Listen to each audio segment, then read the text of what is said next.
President Vladimir Russia, despite accusing Moscow of committing genocide.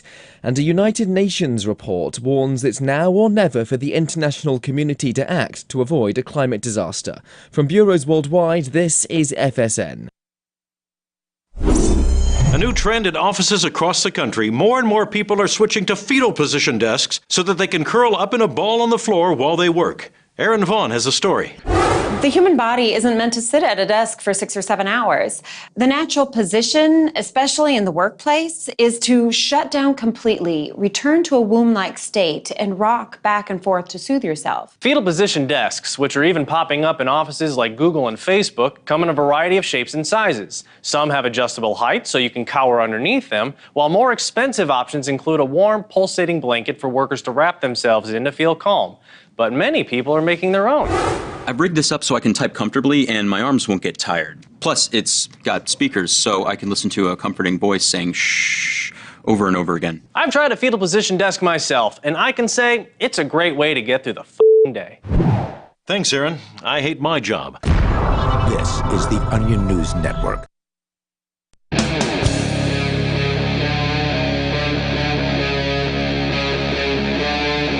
Free Talk Live. This is Free Talk Live, and you are welcome to join us here. The number is 603-283-6160. That's 603-283-6160. Here tonight, it's Ian. Nobody. And Aria. Phones are open. You can bring up whatever's on your mind. Coming up, some pretty disturbing news out of the European Union where they are now targeting cryptocurrency wallets. They're trying to I saw that. They're basically, banning private wallets, right? They're trying to outlaw, basically non-custodial wallets and anonymous cryptos, as I understand it. We can talk about that coming up here. And your calls and thoughts, though, coming first. We're going to go to the phones. Also, nobody wants to talk about the latest Pfizer data dump that has come out that was supposed to take 75 years to be revealed. They were forced by a court to start letting the data out every single month, some large amount of it, and you've been eyeballing some of it.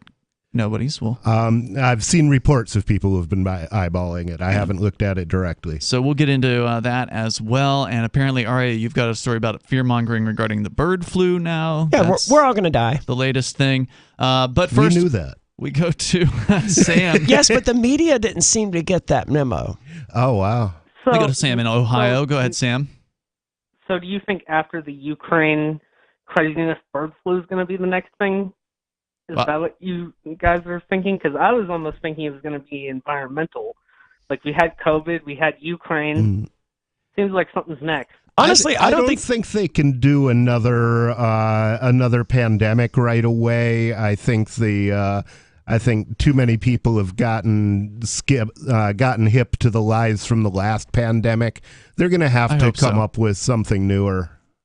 I just don't see the U.S. surviving that long, man. Oh, sorry. You think the U.S. is going to go down real quick, like, kind of Soviet Russia style? Yeah, I'm thinking 2 or 3 years at the most. Going to fall like the Berlin Wall? But the entire USD is built on, U.S. global hegemony and the USD being the world reserve currency, and all of that's evaporating at an alarming rate, and a rate that should be alarming to the average American. Because without any of that backing the USD, it's just worthless sheets of paper, and they're going to learn that very, very quickly. Yeah. Well, when all those dollars that are held in foreign reserves come home to roost, it's going to be a lot of inflation. Sorry, go ahead, Sam.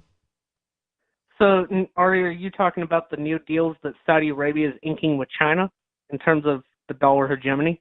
I'm talking about everything that's happening in regard to the USD right now. As far as I can tell, looking at it from, as far back as I can stand, the USD has already lost its place as the world's reserve currency. Things are certainly starting to change on the world scene about that. We know Russia is now demanding payment in rubles from quote-unquote unfriendly countries for their gas and their oil. That they wanted to put into place by the 31st, but due to bureaucracy being the way bureaucracy is, they didn't get it done in time, so it may take some number of weeks now before that actually happens. But of course, that's a big deal. We're starting to see the cracks in the dollar hegemony. That's for sure. But Sam, you think it's going to be something environmental? Yeah, I think what they're going to do is like how they locked everybody in their houses for COVID. Oh, you need to stay home because there's too much CO2. You need to stay in place and not drive to prevent the temperature from not going up 3 degrees. What about all the people who think it's going to be aliens, a faked alien invasion? That's the most popular one that I've seen out there in conspiracy circles. Is that, next they're going to fake an alien invasion. Well, Paul Krugman said that would be good for the economy. Well, I mean, they already kind of did try aliens with the whole Area 51 invasion thing that they did. I don't think anybody was really concerned that Area 51 was an invasion. There's just a bunch of trolls, right? Area 51 is a No, theory but what I mean about is the people going there. Hmm? I mean, the people who are going there saying that they were going to attack Area 51. Oh, I remember that from a few years ago. Yeah, Oh, yeah. Mark Edge was talking about going out there for that thing and then ended up not. Yeah, I suspect doing that. the vast majority of people who were going out there for that thing ended up not. That's exactly right. Almost no one went to that. Thanks, Sam, for the call tonight. There definitely were some people talking about the theory that the whole COVID lockdowns thing would be used again, but for environmental excuses. I mean, that's definitely been something that a lot of people have suggested. Of course, the environmentalists themselves use the lockdowns as, supposed evidence of why this needs to happen more often. They say, while people were locked down, the amount of pollution went down, so therefore we should have lockdowns all the time. So there's definitely people on that side of the political scene who do want to use that as a tool. Then let the doors be shut upon them so they can play the fool nowhere but in their own house. Is that Shakespeare? Yes. So good at that. But I don't know. I mean, first of all, the Ukraine thing, who knows how long that's going to go on for, right? Like Afghanistan with the U.S. went on for 20 years. Now, I get the feeling that the Ukraine thing is already almost over, though. You think so? That's the feeling. From what I see in the news, right?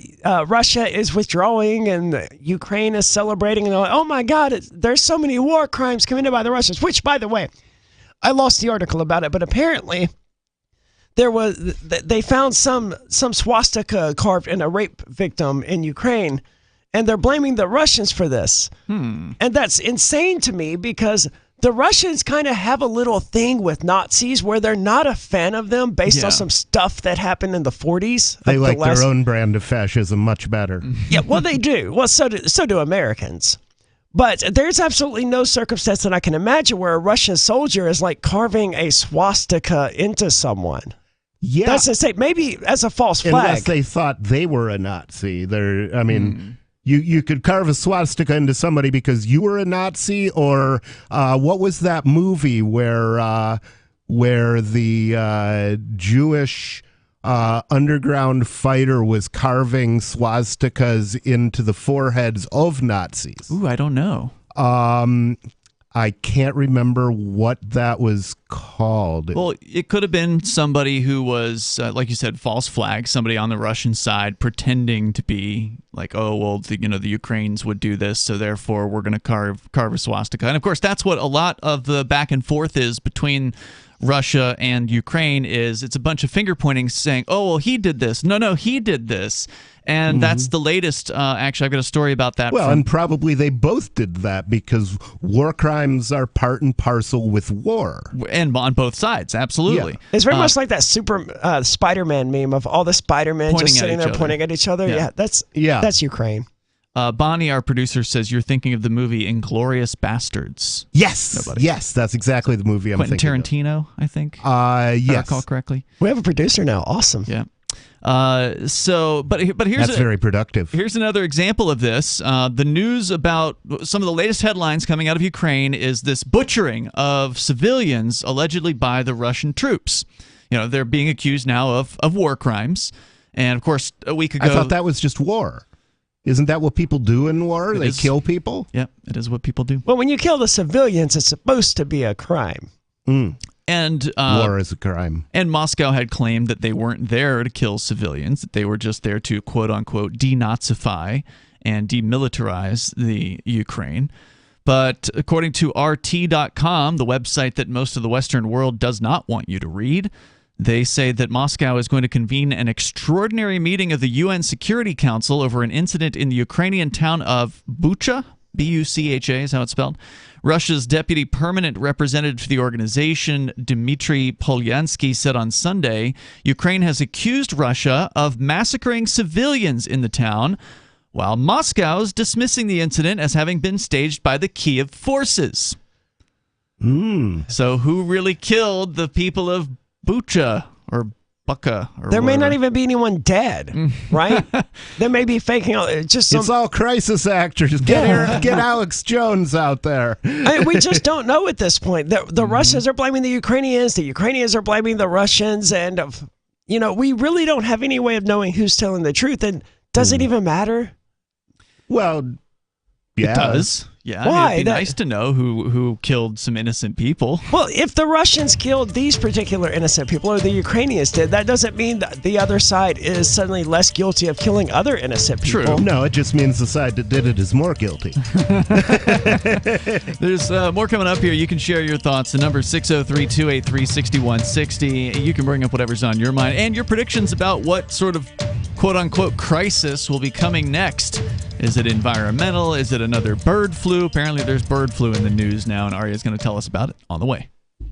So you've signed the Shire Society Declaration and are planning your move to New Hampshire to be around more liberty-oriented people. Next, sign up for the Shire Society Forum at forum.shiresociety.com. There are a bunch of people there who are already in the Shire, and they want to meet you. If you're already in the Shire physically, you should also come by the forums. Remember, not everyone uses Facebook. New people are signing up for the Shire Society Forum every month, so drop in and say hello at forum.shiresociety.com.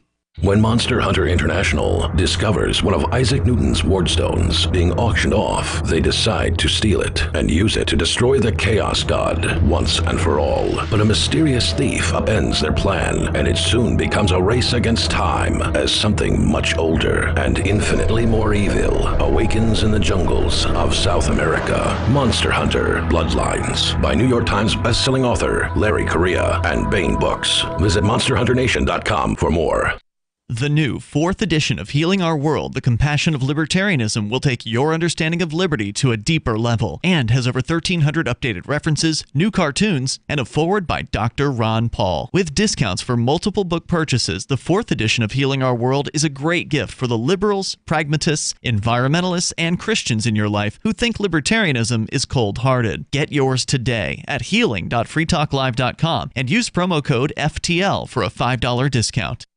Are you tired of governments murdering people around the world? Stop using their money. There is an alternative. Bitcoin is a stateless, free market, non-political currency. Bitcoin cannot be inflated or controlled by any government. By using their money, you are helping the state. Stop doing it. You have an incredible alternative available now. Learn it, use it, spread it. Get started with Bitcoin at bitcoin.com. That's bitcoin.com.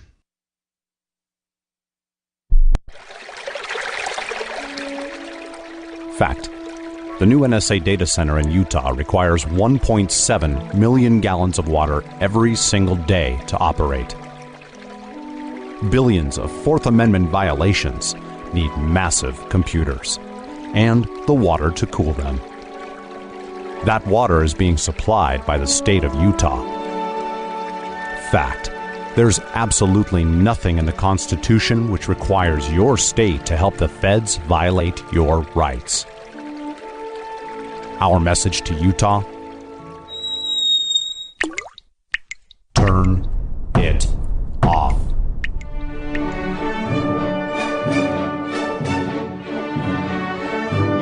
No water equals no NSA data center. Visit offnow.org.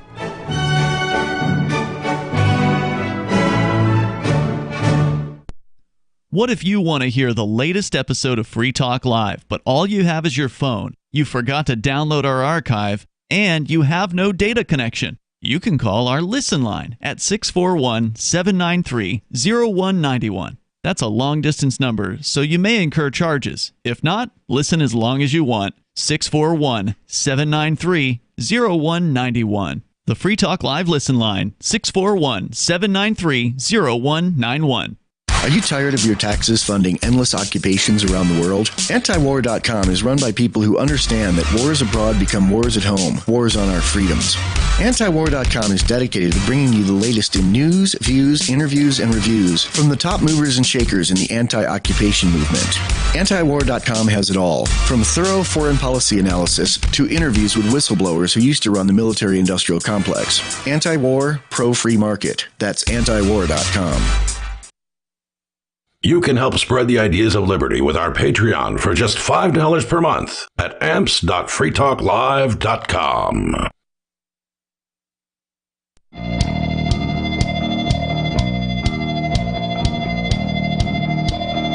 It's Free Talk Live. The phones are open here. You can join us at 603-283-6160. That's 603-283-6160. You can bring up anything that's on your mind. And in the studio tonight, it's Ian. The nobody formerly known as Rich Paul. And Arya. And don't forget, Free Talk Live is brought to you by Bitcoin.com. You can head over to Bitcoin.com and learn about some of the basics regarding cryptocurrency. And that is an important thing to do if you're planning on getting involved. I saw a statistic, I think it was like NBC News did a half-hour long piece about Bitcoin recently. Wow. Yeah, Holland Cook posted it on his Twitter profile. That's how I found it. And so I wanted to watch it just to see, what's the mainstream media saying here. And one of the interesting statistics that they shared was that it was, I think, about 20, just a little over 20%, so roughly 1 out of 5 Americans have purchased or at some point had some sort of holding in cryptocurrency at this point. Wow. That's surprising. So that's actually a really good percentage as far as considering we're 13 years into this experiment. To have 1 out of 5 Americans saying that they've already been involved is pretty, I think, excellent. Mm-hmm. So if you want to learn the basics, you should go over to Bitcoin.com and they can help you out with that. Just head to Bitcoin.com, click on Get Started at the top of the page. Once again, that's Bitcoin.com. Plus, if you are not brand new to crypto, you can go to their news section over at news.bitcoin.com to get the latest news headlines as well. In fact, we're going to get into a story about cryptocurrency and the European Union apparently beginning a crackdown on private wallets. We'll talk about that on the way here, but we are talking right now about... You will own nothing and you will be happy. That's what the World Economic Forum wants you to believe. And so we're going to get into this bird flu thing, plus some of the latest revelations from the Pfizer data for people who hadn't been paying attention prior to the Pfizer data coming out, because apparently it's backing up all the things the quote-unquote conspiracy theorists were saying. Yeah, most of what Pfizer is saying is would get them kicked off social media. Right. But just a quick story here from RT.com about the war crimes that apparently happened in Bucha, which is, I guess, a Ukrainian town. Is that near Bucharest? Not clear.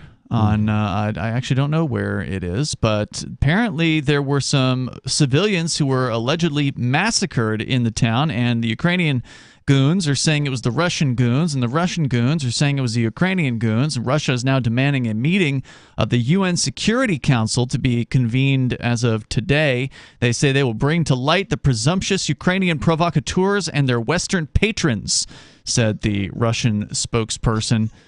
Graphic footage from Bucha, a town to the northwest. How is it?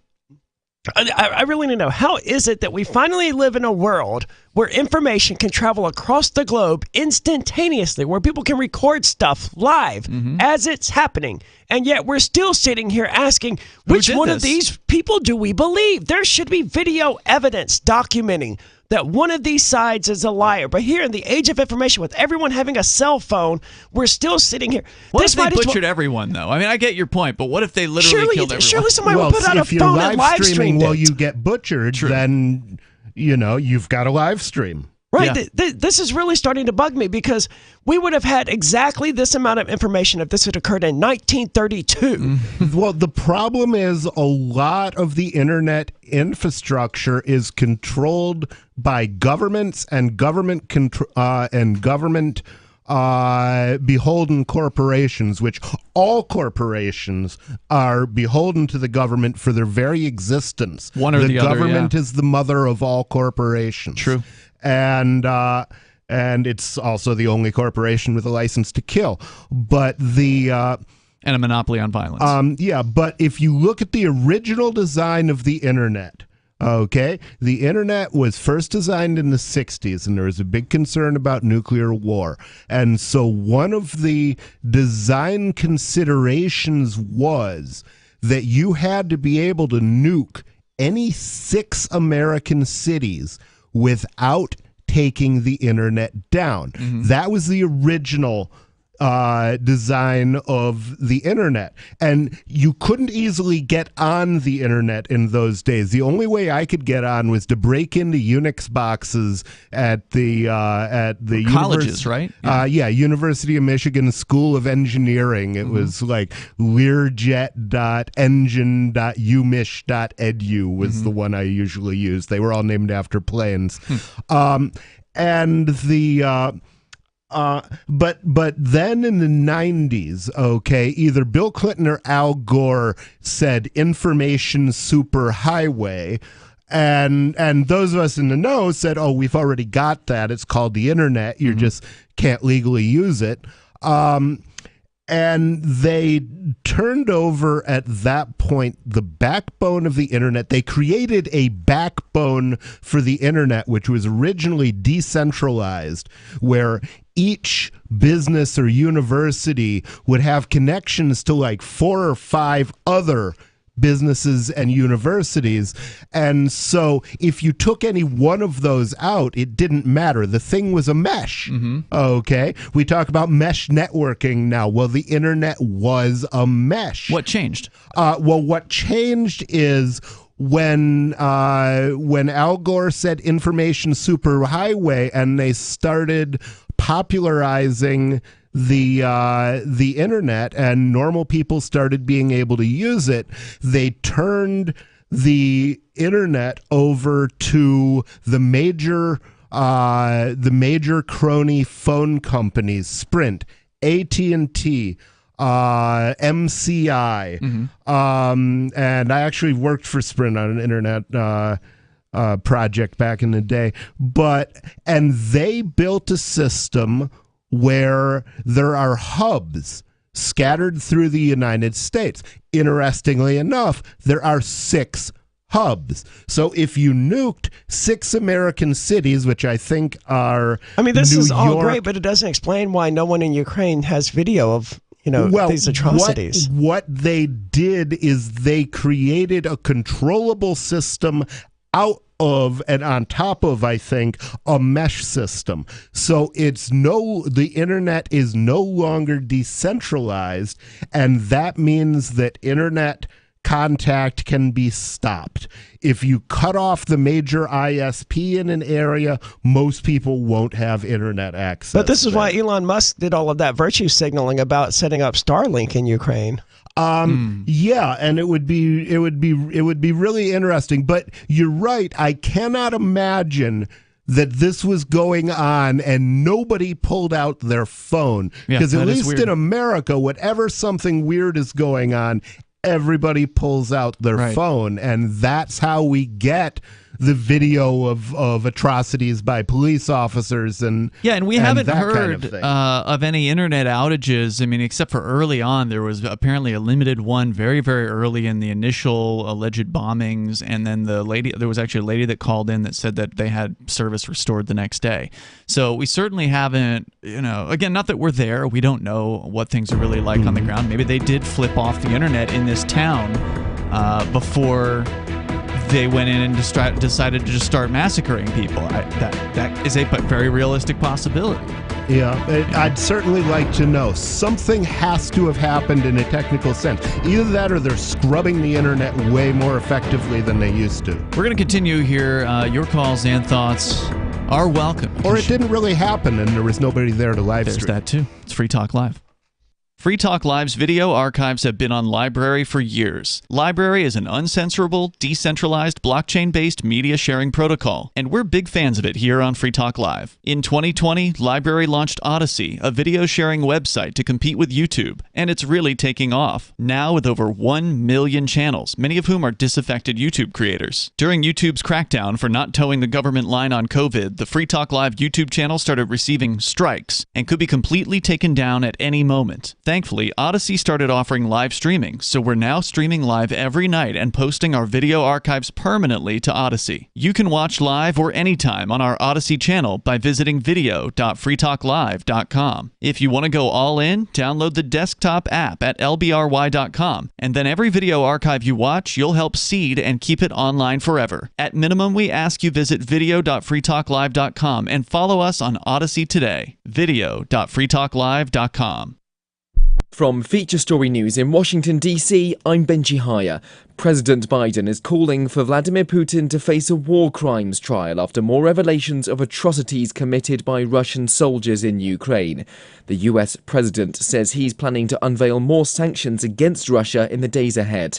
Our Washington correspondent Simon Marks reports. President Biden joined other world leaders in condemning the actions by Russian forces in Bucha and other parts of Ukraine and said President Putin should go on trial. We have to gather all the detail so this can be have a war crime trial. This guy is brutal. But neither Russia nor the US recognizes the International Criminal Court, meaning calls for a tribunal are one thing, but establishing it something else entirely. Ukraine's President Volodymyr Zelensky says peace talks will continue with Russia despite accusing Moscow of genocide. Meanwhile, Hungary's Prime Minister Viktor Orban's been congratulated by Russian President Vladimir Putin after he won a fourth term in a landslide victory in the country's general election. In other news, police have arrested one suspect in connection with a shooting in the centre of Sacramento on Sunday that left 6 people dead. Rachel Silverman has the latest from California. It's reportedly the worst mass shooting in the U.S. so far this year. Violence, the Sacramento police chief called unprecedented for the city. Videos posted online appear to show a brawl breakout in the area near the Capitol building in the early hours on Sunday, just before gunfire sent people running. Police have identified the victims, but not the motive for the mass shooting. That's as a trial gets underway to decide if a gunman who killed 17 high school students and teachers in Parkland, Florida in 2018 will receive the death penalty. A major climate change report warns it's now or never for the international community to act to avoid a climate disaster.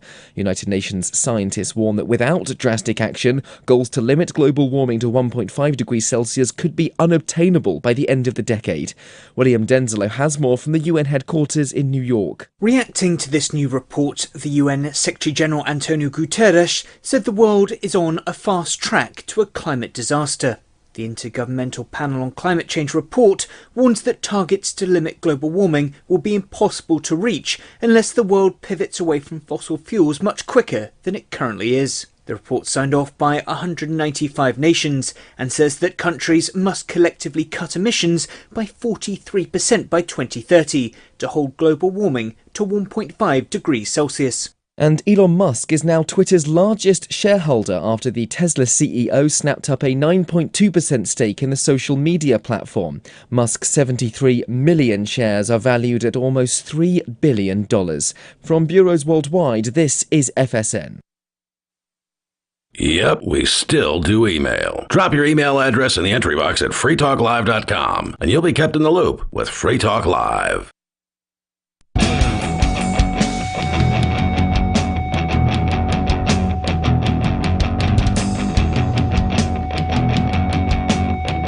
Free Talk Live. You can join us here. The number is 603-283-6160. That's 603-283-6160. We're talking about this alleged butchering of people, supposed civilians in Bucha, appropriately named, butchering in Bucha.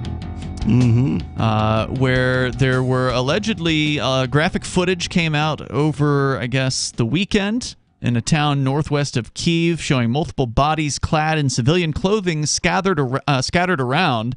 Kyiv was quick to blame the Russian military for the incident, with Ukrainian Foreign Minister Dmytro Kuleba alleging that it was a, quote, deliberate massacre. He said the Bucha massacre was deliberate. Russians aim to eliminate as many Ukrainians as they can. We must stop them and kick them out. I demand new devastating G7 sanctions now, he said on Twitter.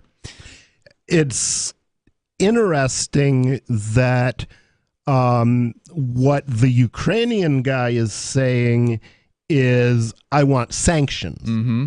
What Putin is saying is, I want people to convene and look at the information.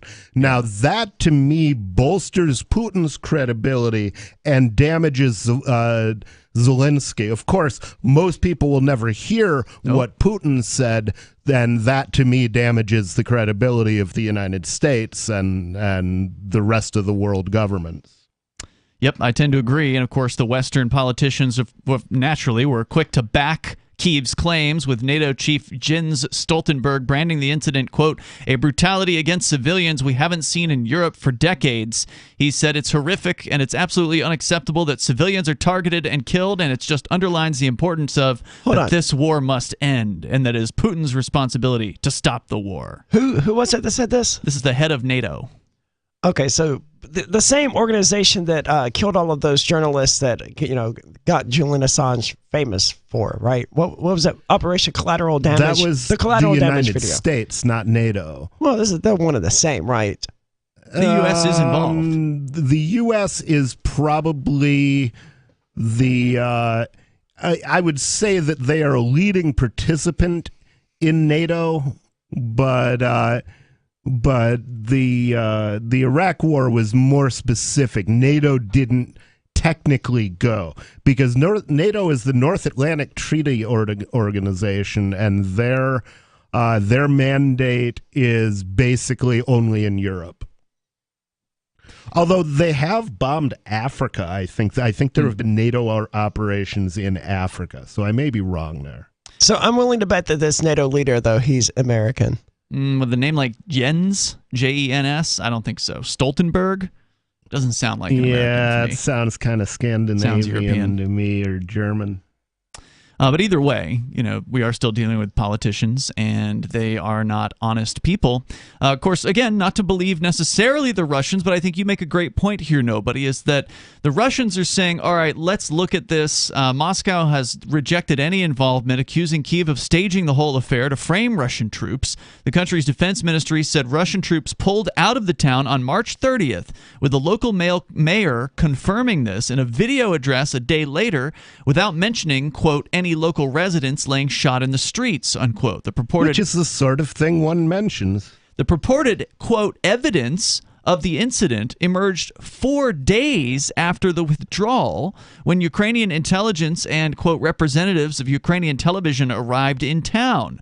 The military added, stressing that multiple inconsistencies show the affair, quote, has been staged by the Kyiv regime for Western media. It would be interesting to find out the nature of the population of Bucha, because the big question there, if a government's going to do that to their own people, they're probably going to choose what is locally considered an undesirable minority.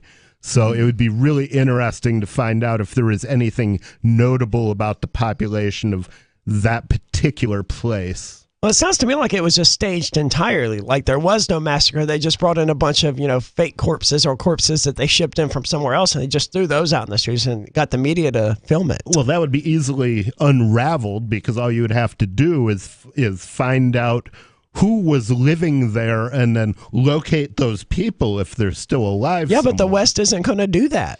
They're just going to condemn Putin. And Putin's going to be like, no, evaluate this. But Russia can't send in, an independent team to investigate the facts. I think they do have RT journalists down there. So I believe that I've seen some RT reports filed from Ukraine.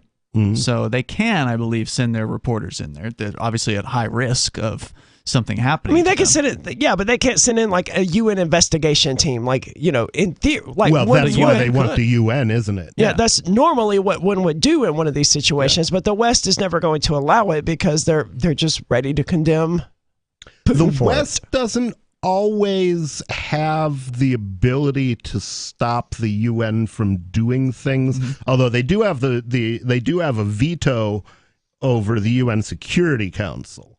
But I don't know if they could stop the investigation from going forward. Well, time will tell, and I just wanted to bring this up. It's the latest allegation against the Russians from Ukraine, and of course the Russians are saying the reverse is true. So again, we don't know what is true when it comes to what's going on over in Ukraine. However, we do know that the Western media and the Western governments of the world do not want you to hear the Russian side of the news. So that's why I think it's important to present it, because they simply are not getting a fair shake. And we also know that the United States government is guilty of war crimes. And Many times we over. know that They never get sanctioned for them either. Biden has done nothing to uncover and prosecute those war crimes. Right. That Donald Trump did nothing to uncover and prosecute those war crimes. That Barack Obama did nothing to uncover and prosecute those war crimes. So basically, we know that whenever Biden talks about war crimes, that he is complicit in past war crimes at least, and that he has zero credibility. It's the pot calling the kettle black. It's worse than that, though. Not only are they not doing anything against those war criminals, they're going the opposite direction and punishing people like Julian Assange and Edward Snowden and people like that for, Bradley or Chelsea Manning now, for revealing the truth about the United States government and all of its evils. And again,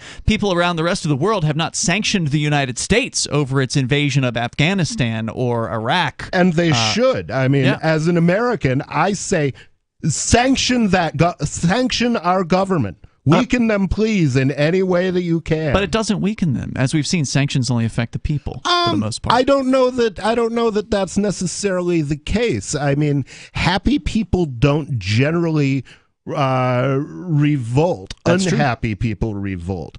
And but has that ever happened? Has it ever happened where sanctions people revolted due to sanctions? I don't know that people have ever revolted only during sanctions because of sanctions. Because if you sanction a popular government, then you're going to create a bunker mentality. But I think sanctioning an unpopular government could definitely it didn't flip easier. Venezuela. It did not flip Venezuela, and that was and a powder it has keg. not flipped It should have Cuba either. Yeah. It didn't get anywhere. They didn't get anywhere. The CIA's guy didn't even have a chance down in Venezuela. Yeah, But I've how never been a big popular- fan of punishing innocent people for things their governments did. I agree. Yeah, I mean, because we don't actually have any I agree influence. with you in general, although I feel a sense of responsibility for the actions of the United States government, because although I've tried to stop them, apparently I haven't done so effectively. We have no ability to stop them. Yeah, what can we do? I mean, we speak out about it, but they're going to keep doing what they do until it comes crashing down. The number is 603-283-6160. That's 603-283-6160. Bird flu, the next fear-mongering exercise. Aria's got a story about that on the way. The bird. And then also that'll tie into the more information from Pfizer that nobody wants to share with us coming up tonight. And also a European Union, another crackdown on freedom from those folks against the crypto industry coming up. Why did you move to the Shire? I moved here to the Shire because there's other people around who take liberty just as seriously as I do. I moved to the Shire because I saw videos of people challenging authority and thought that I could get support myself. It called to me, like, do this, right now. I wanted to be around people like me who got it, and once I got here, I knew there was nowhere else that I wanted to be. I've always wanted to change the world, so I moved to the Shire to join people who were actually working towards doing the same thing. The people here are awesome, loving, and positive. It was for the adventure and for the feeling of something important is happening here, and I just wanted to come to sort of be part of that. Visit ShireSociety.com to read and sign the Shire Society Declaration and learn the reasons why, if you love liberty, you should immigrate to the Shire. Plus, connect with others via the forum at shiresociety.com. That's shiresociety.com. I'm a little obsessed with My Magic Mud. Several years ago, I met Jessica Armand, the founder and CEO of My Magic Mud, and I didn't even know my teeth were coffee stained. A week's worth of use convinced me, and now I use it every 3 or 4 days. It's clinically proven to whiten teeth, and I think it cleans better, too. My Magic Mud's available at most local health food stores, Sprouts, Natural Grocers, CVS, Walmart's Natural Beauty Aisle, but I can get it for you for 20% off with coupon code FTL20 at mymagicmud.com. FTL20 mymagicmud.com. Tired of cancel culture? Sick of mega tech corporations holding an axe over your head? Join the LRN.FM Matrix chat server. It's self-hosted, so no one else can tell us what to do or say. Don't like the existing channels? You can make your own. You can even connect into some of our channels from other Matrix servers. It's federated. For the full LRN.FM Matrix experience, though, you should join our server via the step-by-step instructions at chat.lrn.fm. Chat.lrn.fm.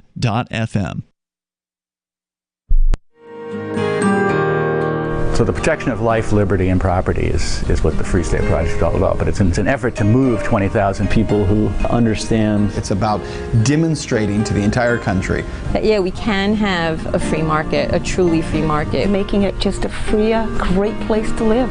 It's the world's largest voluntarist libertarian community, and it's only getting bigger. That's amazing, to be able to move to a place where other people passionately believe in being free and independent. What the Free State Project is managing to do, though, is to put their money where their mouth is. It's physically getting up across the country and saying, let's go someplace and let's demonstrate the power of these ideas. There's a lot of kind of philosophy that surrounds liberty. There's a lot of thinking about it and talking about it. But here in New Hampshire, people are doing it.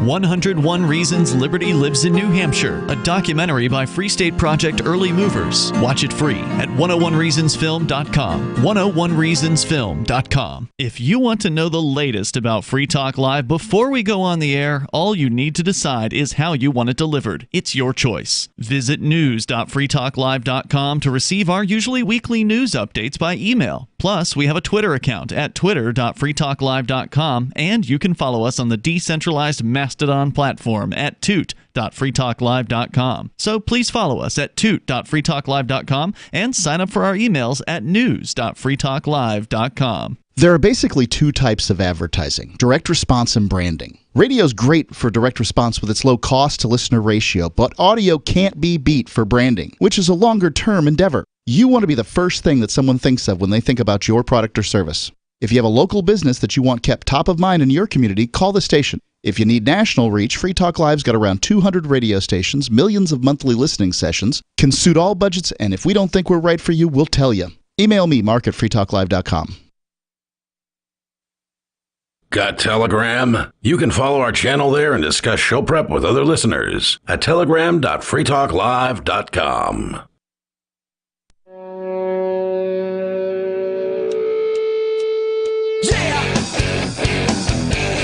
It is Free Talk Live. The phones are open. You can join us here. And the number for you is 603-283-6160. Ian, Nobody, and Aria in the studio tonight. You can join us online anytime you want. Head over to freetalklive.com and enjoy features like our social media platform, which we run. It's on our server. It is a open source, free software, federated system, and it works pretty well. You can head over to social.freetalklive.com. It's a lot like Twitter in how it operates, except it doesn't have the big evil mega corporation behind the scenes. In fact, I know nobody wanted to talk about the Twitter news today, and that is that Elon Musk has purchased over 9% of all the Twitter stock, apparently. And I find that interesting because, Jack Dorsey, who is a huge Bitcoin advocate, is focusing on Square, and he's actively trying to pull away from Twitter to focus on projects that he's more passionate about. Did you see, speaking of Jack Dorsey, did you see his sort of, I don't know if you want to call it a mea culpa, but he spoke out recently saying he regrets his role in centralizing the internet. No, I'm not surprised to hear that, though. That sounds like Jack Dorsey. Right, this is the same guy who sat through all of these Senate hearings looking bored, right? He's being interrogated by the by the legislature of the United States government. He's sitting there bored. Yeah, there is. I've been thinking about Elon Musk and his purchase of Twitter a lot, and it occurs to me that it's almost impossible to spawn a Twitter replacement right now, because what Trump failed miserably at it. What Twitter provides is an audience. Okay? Sure. Well, they've been around for more than a decade. So what if Trump and the investors in Truth, instead of trying to start their own platform, had bought Twitter stock? Okay? And just as Elon Musk did, what if a whole bunch of people, large and small, formed a coalition of free speech advocates and bought up an interest in Twitter? They've already got, I wouldn't trust it, 9.2%. The thing is, once you have the board, and remember, most of the people who own Twitter stock because they want to make money. Okay? And what Twitter is doing is anti-profit. They are alienating a full half of the population of the United States. That makes them much less profitable than they potentially could be. So it makes sense as a business proposition, and it makes sense as a moral proposition, I think, to replace some of the people at Twitter. And we could get them to add "Don't be evil" into their corporate policy. That'll fix it. It takes more than policy. You have to put good people in place, and it's a lot easier to do that in a corporation than in a government. My point was that Google used to have that, right? Google started out with a policy of "Don't be evil," and they had good people, and now look at them. Now it's terrible. Yeah. They're completely evil. I don't see any. Trying to get Twitter to not be evil is like trying to get the U.S. government to follow the Constitution. It's just never going to happen. I disagree, because the U.S. government is answerable to nobody, not me, the other nobody. And they have a license to kill.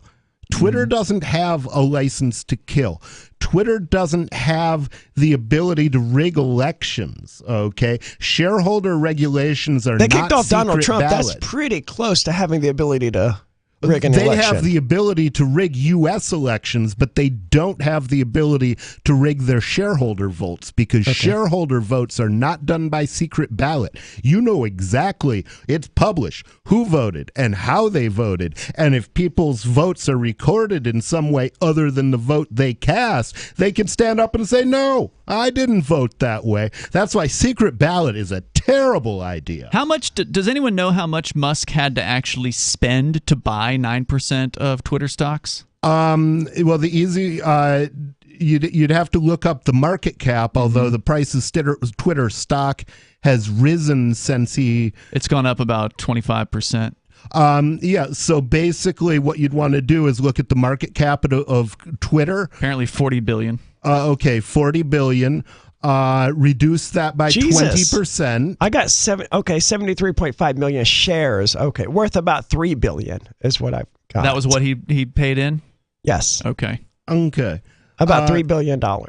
So that's a pretty tall order. I mean, if Elon Musk... It's a tall order, but the thing is, 1,000 people putting in $1,000 each is $1 million. Okay. 1 billion people putting in $1,000 each is $1 billion. Okay. Yeah, but then I have to trust 999,999 other people. Not really. You would have, if you were going to buy the stock and give the proxy to Elon Musk, for example, you would have to trust Elon Musk. Well, I would have to trust these at least 500,001 other people to not do things that are antithetical to free speech, right? I'd have to trust that they were actually... yes, because that's what it means, that they're shareholders too. They can affect the outcome of they can affect corporate direction just as much as I can. They certainly can, but you don't. But you know that there will be stockholders who are who are opposed to you in this. So you don't have to trust all of the stockholders not to be opposed to you. You have to know that some of the stockholders will be opposed to you and that those are the people you're working against. Sounds like it would be better for me to just have my own social media platform instead of trying to convince 499,000 people to be the problem is when you tweeted, then what you would get is something like we already have that. We have several. We have Shire Social, we have Free Keen, we have the Matrix, and we have I can't think of the name of our Twitter or of our instance of the Mastodon. The Mastodon. It's social.freetalklive.com, and we've got all of about 400 users, and probably only a fraction of them are actually active. And that's the problem, is you create an echo chamber where you're talking to yourself or you're talking to people who agree with you. Yeah, I get what you're saying, nobody. You've got an interesting proposal, and at the same time, I also totally am where you're coming from on this, Arya. It's like, I don't want to get into a fight with a bunch of other stockholders over how to run this mega corporation. If you've got somebody like an Elon Musk who can come in there with billions of dollars, that is no big deal to him. What's he worth? I don't know, hundreds of billions or something like that. He can come in there and drop $3 billion like, no big whoop. And if it all goes away tomorrow, it's not the end of the world for him. I think a lot of people wouldn't want to put money into a corporation that they don't agree with on the hopes that they might be able to change it someday. And that's the biggest point of resistance that you're going to come up against. But because couldn't have Musk? I mean, Trump botched up the Trump Social. There's no doubt about it. In fact, I actually had it in show prep today about how it is, quote, doing even worse than you thought. Trump it's been taken over by bots and spammers and stuff, hasn't it? Wouldn't surprise me. I mean, as we were discussing earlier today, Mastodon which is what Trump's using, has zero spam control. Right. So it's got a lot to be desired, and I guess they didn't fix the problems when they spent months editing the code of Mastodon in order to release this thing later on. So yeah, I'm really curious as to what they spent their time doing, because the logical thing to do if you're starting that is you're going to be a target. And so what I would have been doing, just like you can write Telegram bots, there's no reason that you couldn't write Mastodon bots. And they have Telegram bots for spam control. So you should be able to develop Mastodon bots for spam control. It's open source, so you should be able to put whatever you want in there. Exactly. And the infrastructure is already there.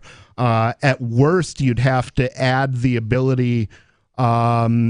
you'd have to add the equivalent of administrator privileges so that the bots would be able to delete things or ban accounts or whatever. Well, we'll talk about, because, like I said, I've got the story here, and they got some of the numbers, which are interesting, like how many people are actually there using the Trump Social thing.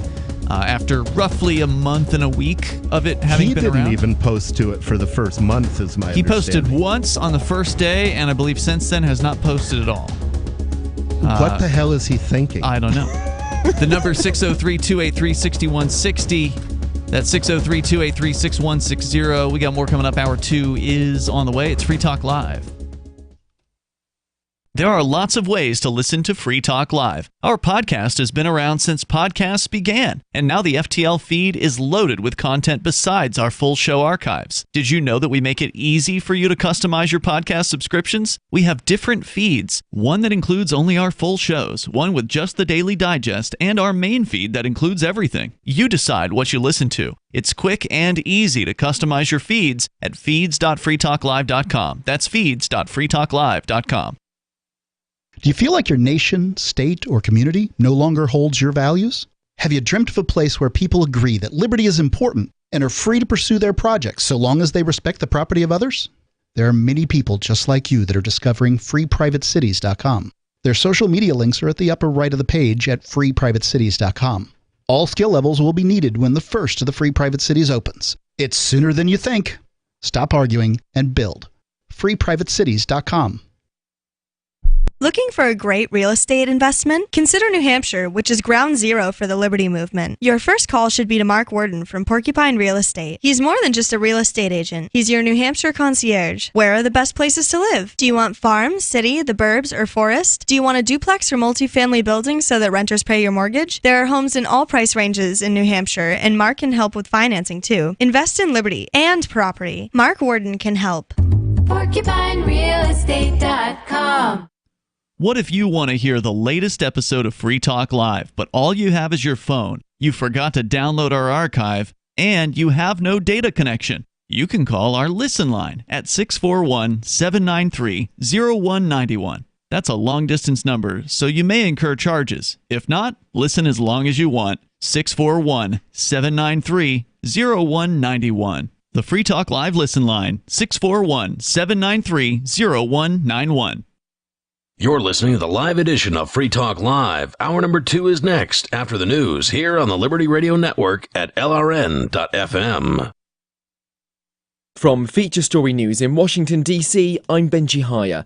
President Biden is calling for Vladimir Putin to face a war crimes trial after more revelations of atrocities committed by Russian soldiers in Ukraine. The U.S. president says he's planning to unveil more sanctions against Russia in the days ahead. Our Washington correspondent Simon Marks reports. President Biden joined other world leaders in condemning the actions by Russian forces in Bucha and other parts of Ukraine and said President Putin should go on trial. We have to gather all the detail so this can be have a war crime trial. This guy is brutal. But neither Russia nor the US recognizes the International Criminal Court, meaning calls for a tribunal are one thing, but establishing it something else entirely. Ukraine's President Volodymyr Zelensky says peace talks will continue with Russia despite accusing Moscow of genocide.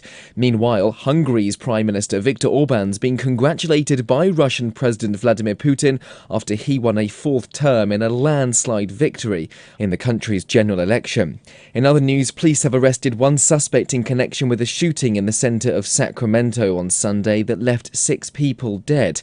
Rachel Silverman has the latest from California. It's reportedly the worst mass shooting in the U.S. so far this year. Violence, the Sacramento police chief called unprecedented for the city. Videos posted online appear to show a brawl breakout in the area near the Capitol building in the early hours on Sunday, just before gunfire sent people running. Police have identified the victims, but not the motive for the mass shooting. That's as a trial gets underway to decide if a gunman who killed 17 high school students and teachers in Parkland, Florida in 2018 will receive the death penalty.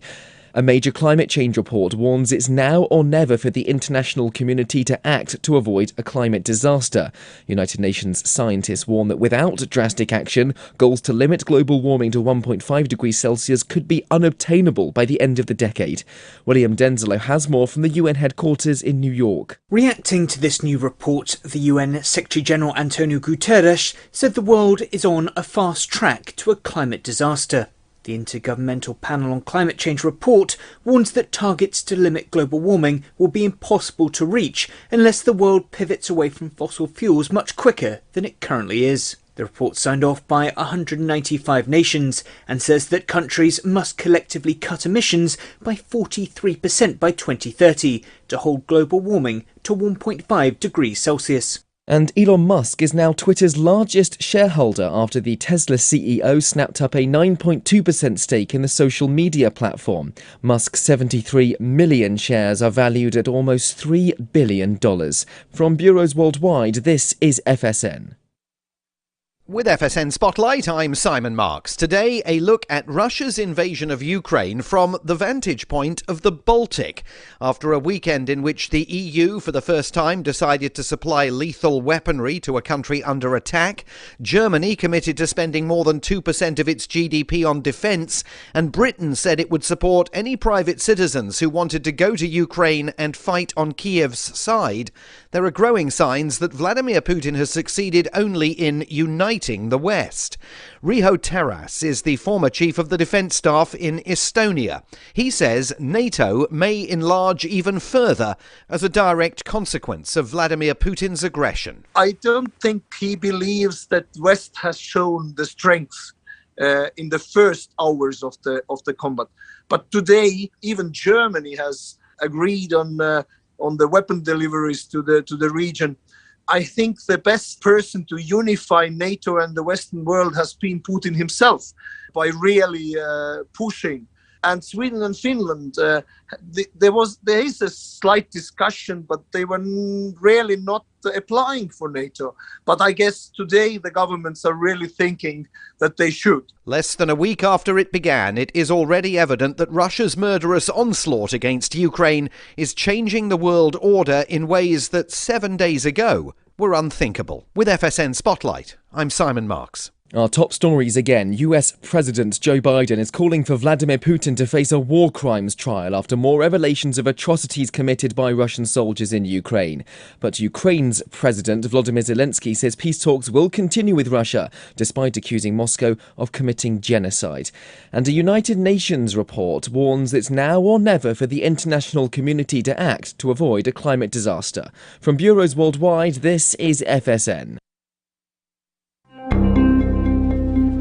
According to a groundbreaking study on anxiety disorders published this week in the New England Journal of Medicine, researchers have discovered that feelings of anxiety can be completely resolved as long as people think about them real hard. After studying subjects with mild to chronic anxiety disorders, we found that the best way to overcome mental stress is to isolate the root of the anxiety, analyze it from every possible angle, and then think about it nonstop until it completely disappears. Researchers worked with numerous subjects in the middle of high-stress scenarios and said the key to overcoming anxiety is to start by focusing on a minor problem, list everything that can go wrong in the worst-case scenario, and then repeat that list in your head 200 times. After anywhere between 3 to 6 hours of perpetually torturing yourself over things outside of your control, all feelings of anxiety will completely disappear, and you can finally enjoy the remainder of your day. This is the Onion News Network.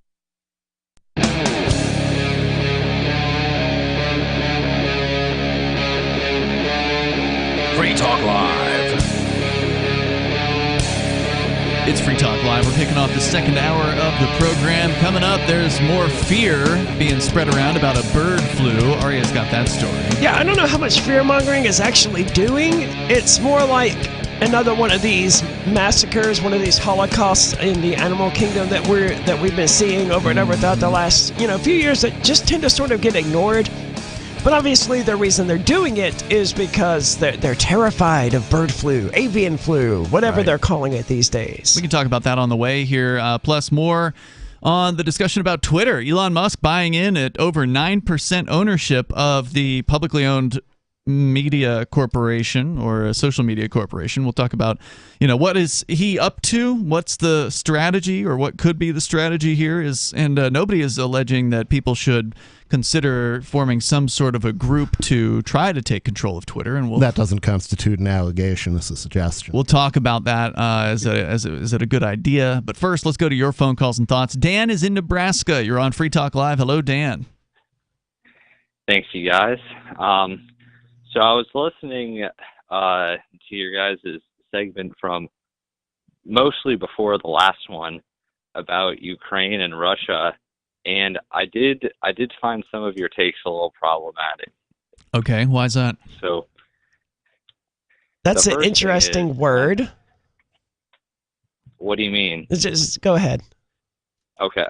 The first thing is that I don't think that you should be trying to equalize the credibility that both Russia and the United States have, when, as far as credibility goes, Russia has, as a country anyways, has a lot less of it than the United States. Why? You're absolutely right. They have a lot less betrayal and outright lying to their populations than the United States government does. That's completely untrue, Arya. Are you That's saying the untrue. current Russian government? Are you excluding the Soviet government from that? I certainly am. I mean, the Russian government has not gone after any journalist for releasing evidence of war crimes or anything like that. That's not the Russian government's gone after a lot of journalists. Right?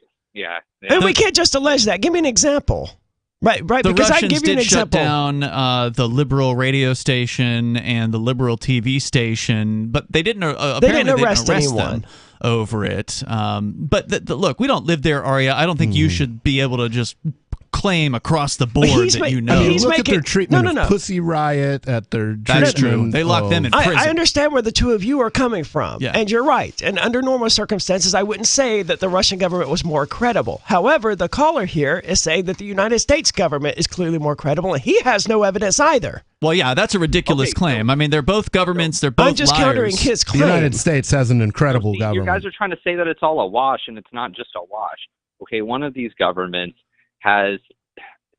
there are so many levels of accountability. You know, there are different ways that the different branches, the different people in the departments make sure that the information they get is the best. Who has been held accountable for our war crimes in Iraq?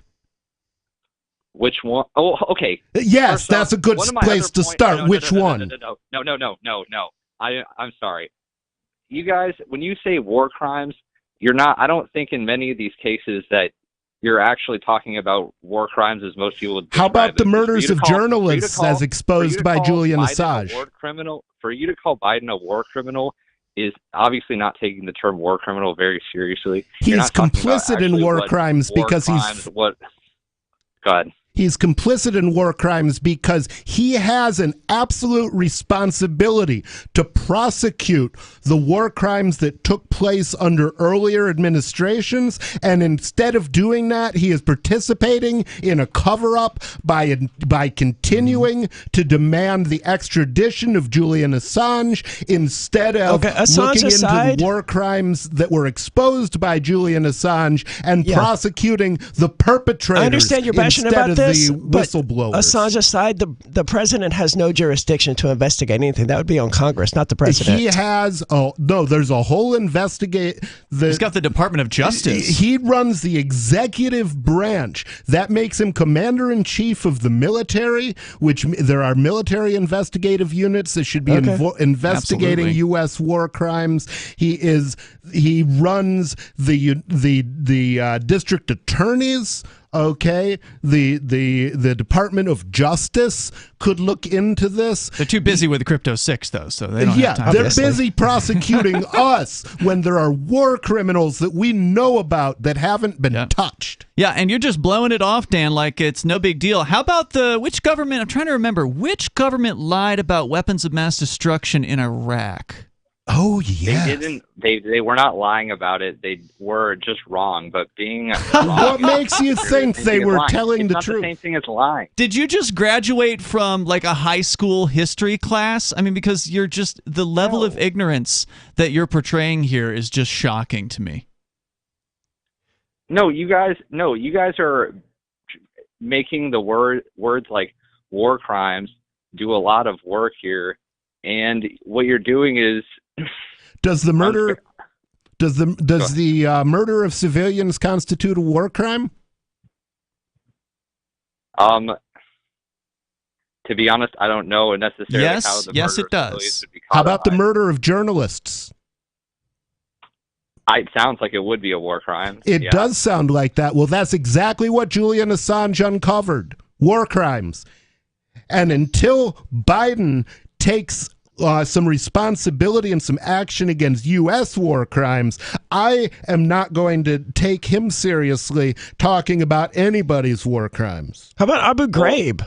That's an obvious example. No, yes. They made the person who was head of the prison at that time the new CIA director. Have you heard of Abu Ghraib, Dan? How old were you at the time? I'm 23 right now. So you were barely out of diapers. Well, look into Abu Ghraib. There's, they're not teaching anything in the public schools. So now that you're out, it's time to learn about the world. Right. And one of the things you need to know is right now your government is doing things that you think only other people's governments do. Okay. Now, I'm not saying the United States never does anything in the ballpark of any of the things Russia's government does, but as far as the Russian campaign to spread disinformation to other countries, which is like what they're doing with this whole Bucha thing, that is something the United States does not do. Well, have you ever heard of COVID-19? I mean, that's all they did for the last 2 years. Did they spread? About, Ian? Well, okay. What sort of disinformation did they spread about COVID-19? Hold up, because that's just speculation. All the vaccines are completely safe, and if you think there might be a side effect, you're a conspiracy theorist and a lunatic. Okay, masks are effective. Yes. We can give him an actual factual one, though. The origin of COVID-19 was a wet market and not the U.S.-funded Chinese bioweapons lab that just happens to be located 8 miles from the wet market. Well, what about the Tuskegee experiments? Oh, yeah, now you're going a little bit further back. Right, but we're going into solid factual territory at that point. Do you know what those were, sir? Yeah, I know what the Tuskegee experiment. Can you recap for us? If I remember correctly, that's when I think some black people were given HIV by like some type of department, like the CIA or something, and they did like test out a medicine. You're close. It was syphilis, and they were then not treated, even though syphilis is easily treated with antibiotics. So they watched them decay physically and mentally, and instead of treating them, they just took notes. Okay, then you have MK Ultra, in which people, U.S. citizens, innocents, were given psychedelic drugs, which I myself enjoy. Wait, what does this have to do with information that they're using against other governments? We're talking about Russia saying that Ukraine made disinformation in the case of the Bucha. Can we come back to like what they're doing to, like, lies they're giving to other countries? So lies to us don't count. Let's talk about that when we come back. We'll continue. You stick with us? I'll hold on to Dan here. We can continue. There's no doubt that the Russian government is lying to its own people. That's what governments do. Sure. And to act like the U.S. government is somehow less culpable for lying to people is just completely ignorant to the way things are. The number 603-283-6160. You can join us here. It is Free Talk Live.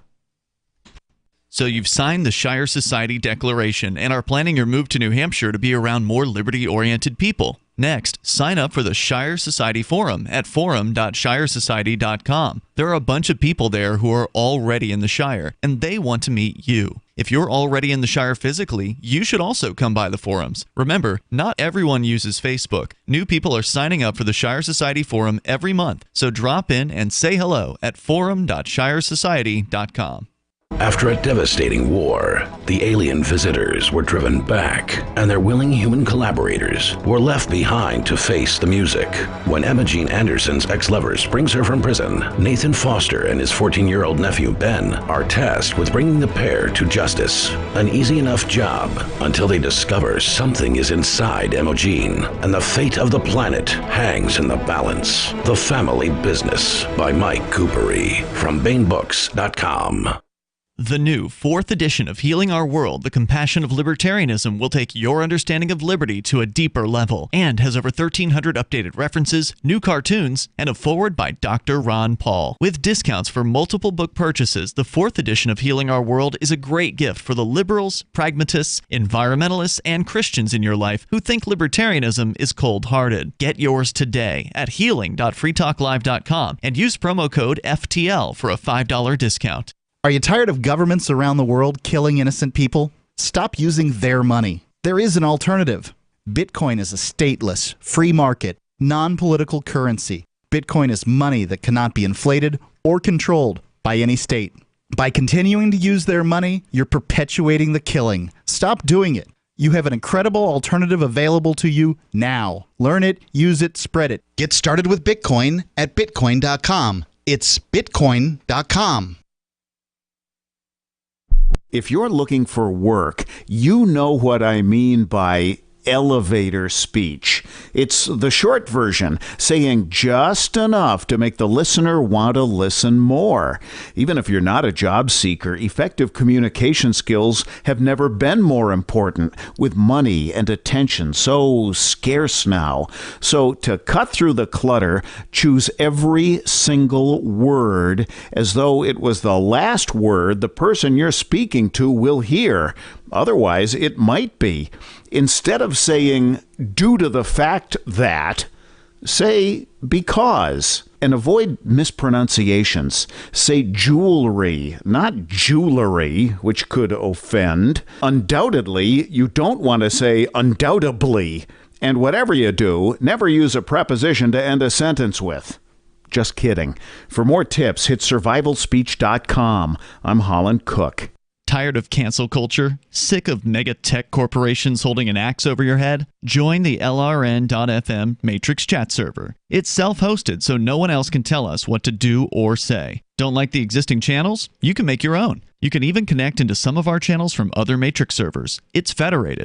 For the full LRN.FM Matrix experience, though, you should join our server via the step-by-step instructions at chat.lrn.fm. chat.lrn.fm. How many lawyers does it take to change a light bulb? None. They'd rather keep their clients in the dark. There are too many lawyer jokes to count. However, there are some lawyers with more noble intentions.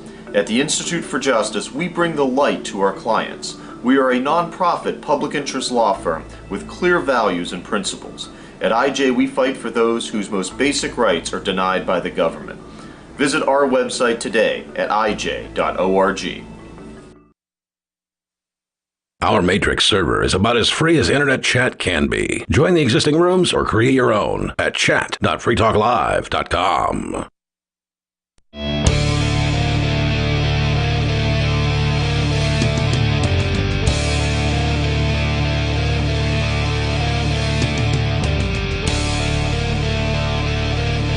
It's Free Talk Live. You can join us here.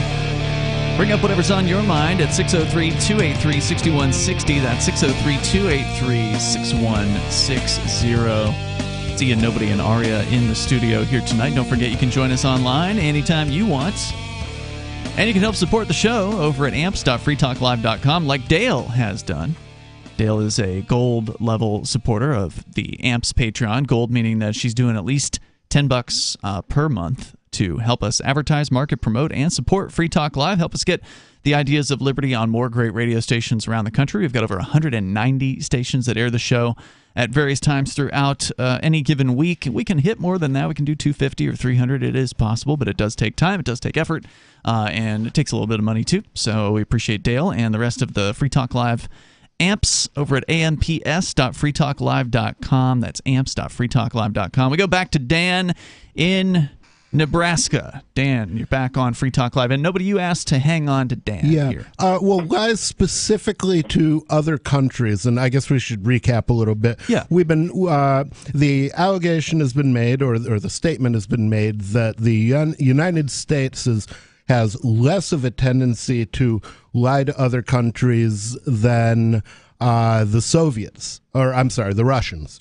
And I'm assuming that we're excluding the Soviet Union from that, which was famous for its tendency Dishonesty. to lie. Yeah, I'm not going to defend the Soviet Union. Okay. Yeah. I'm not. I'm not even going to prosecute them. They're dead, and let them rest in hell. But a couple of incidents that I can think of off the top of my head are, one was called the Gulf of Tonkin incident, which was our excuse for entering into Vietnam, if I recall correctly. That's correct. In which they claimed that False flag. the Vietnamese had sunk a ship in the Gulf of Tonkin, which they did not sink. There was... In order to get people to want to go to war. Yeah. So, I mean, usually the target of disinformation is your own population. There was also the sinking of the Maine, which caused us to enter into the Cuban-American War, I think, or the Spanish-American War. I don't recall. But it was, again, the sinking of a ship that did not happen the way they claimed, and that provided us with an excuse for war. It's very common. I certainly can't list all of them, and you have to remember that we are exposed. Yellow cake. Well, that was the weapons of mass destruction, which he blew off as a mistake, and that was a straight up lie. I mean, there were. It seems clear that they were lying, and they knew they were lying, and that I can't remember exactly what the evidence was, but Colin Powell was famous for going in and making some statements to the U.S. Congress which were false. And any statement made to the public is made not only to your population, but also to the rest of the world. We were trying to strong-arm every nation in the world into our war with Iraq, and I'm saying we, although I do not take. You mean the United States federal government? The government is not my circus, and the politicians are not my monkeys. But that's just a few, and all of the incidents that I talked about earlier, MK Ultra. Do you not think that to an extent, but that Americans, but maybe the governments of the time and the people of the time have never apologized for some of these older ones, and even the Iraq-related debacle, but the people in America largely, and also even a lot of people who've held like high public offices, have come to terms with the truth about these events, that they were mistakes. There has been truth and reconciliation for many of the unfortunate situations like this that have come about as a result of the United States. Russia, however, has been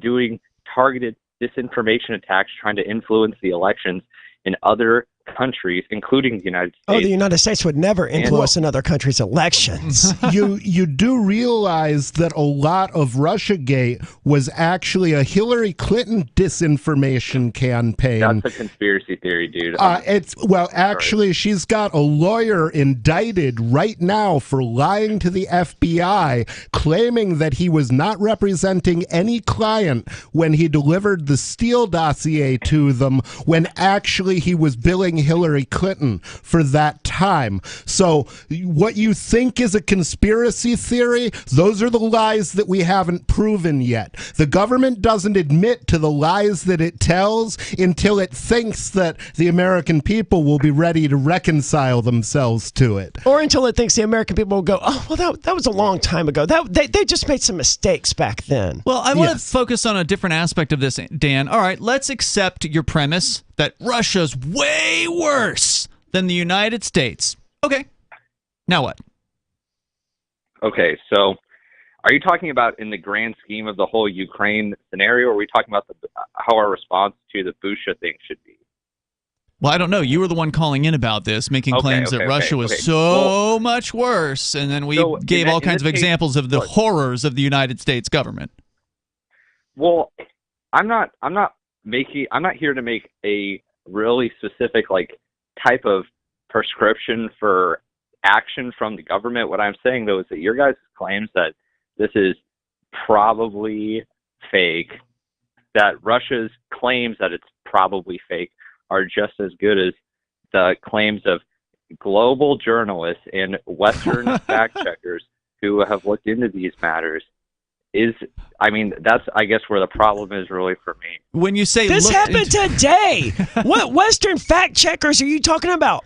Russia pulled out 4 days ago. Yes, it did. Today is the 4th. So they pulled out 4 days ago, right? That's what they say. Yeah. So this happened today. Over the weekend, allegedly, the massacre had occurred. Yeah. After the Russians had pulled out, then the media came in and they were like, "Oh, look! Suddenly there's all these dead bodies," and Russia saying, "Hey, look, no, investigate it," and Ukraine saying, "Russia did this." I don't know why I'm more inclined to believe Russia in that scenario. Actually said in Russia's own statement, they said that it was because a battalion of neo-Nazis came in and shot civilians up after they already left. Well, you do know that the Ukraine has handy and available for use battalions of neo-Nazis, right? He denies that. We've brought that up with him. You're before, not aware of the Aziz faction? Azov, I think. Azov, Yeah. okay, faction that was that grew out of the World War II Nazi collaborators, and that until recently you could not praise on Facebook because they were Nazis. Dan, thanks for the call tonight. We didn't say we agreed with what the Russians were saying. We've always said we don't know what the truth is. But one thing's for sure, I don't believe the Western journalists that you seem to give all the credit to. More coming up. Free Talk Live. And I use the downsizedc.org system for responding to my Congress critters and talking to the thieves and liars and despots in Washington, D.C. And in these letters, they outline the issue for me. And then they flush it down the toilet. And it's so demeaning. Yeah. They just don't care what I think. I can tell them, he'll pretend like he cares if he's trying to get elected. They only care what you think if you're giving them a check with, 5 digits on it. Then you might be able to get them to do something. Yeah. But that's just one senator among the 535 disgusting, dishonorable thieves. What's a guy to do? These lobbying groups, they run Washington. Washington has been taken over. It does not belong to the American people. It doesn't do anything for the American people. It is a bad, bad place. Free Talk Live, 7 nights a week from 7 to 10 Eastern, live on the Liberty Radio Network at LRN.FM. From Feature Story News in Washington, D.C., I'm Benji Haya. President Biden is calling for Vladimir Putin to face a war crimes trial after more revelations of atrocities committed by Russian soldiers in Ukraine. The U.S. president says he's planning to unveil more sanctions against Russia in the days ahead. Our Washington correspondent Simon Marks reports. President Biden joined other world leaders in condemning the actions by Russian forces in Bucha and other parts of Ukraine and said President Putin should go on trial. We have to gather all the detail so this can be have a war crime trial. This guy is brutal. But neither Russia nor the US recognizes the International Criminal Court, meaning calls for a tribunal are one thing, but establishing it something else entirely. Ukraine's President Volodymyr Zelensky says peace talks will continue with Russia despite accusing Moscow of genocide. Meanwhile, Hungary's Prime Minister Viktor Orban's been congratulated by Russian President Vladimir Putin after he won a 4th term in a landslide victory in the country's general election. In other news, police have arrested one suspect in connection with a shooting in the centre of Sacramento on Sunday that left 6 people dead. Rachel Silverman has the latest from California. It's reportedly the worst mass shooting in the U.S. so far this year. Violence, the Sacramento police chief called unprecedented for the city. Videos posted online appear to show a brawl breakout in the area near the Capitol building in the early hours on Sunday, just before gunfire sent people running. Police have identified the victims, but not the motive for the mass shooting. That's as a trial gets underway to decide if a gunman who killed 17 high school students and teachers in Parkland, Florida in 2018 will receive the death penalty. A major climate change report warns it's now or never for the international community to act to avoid a climate disaster. United Nations scientists warn that without drastic action, goals to limit global warming to 1.5 degrees Celsius could be unobtainable by the end of the decade. William Denzelo has more from the UN headquarters in New York. Reacting to this new report, the UN Secretary-General Antonio Guterres said the world is on a fast track to a climate disaster. The Intergovernmental Panel on Climate Change report warns that targets to limit global warming will be impossible to reach unless the world pivots away from fossil fuels much quicker than it currently is. The report signed off by 195 nations and says that countries must collectively cut emissions by 43% by 2030 to hold global warming to 1.5 degrees Celsius. And Elon Musk is now Twitter's largest shareholder after the Tesla CEO snapped up a 9.2% stake in the social media platform. Musk's 73 million shares are valued at almost $3 billion. From bureaus worldwide, this is FSN. You can stick it to the man and big tech. Join our FTL social mastodon at social.freetalklive.com.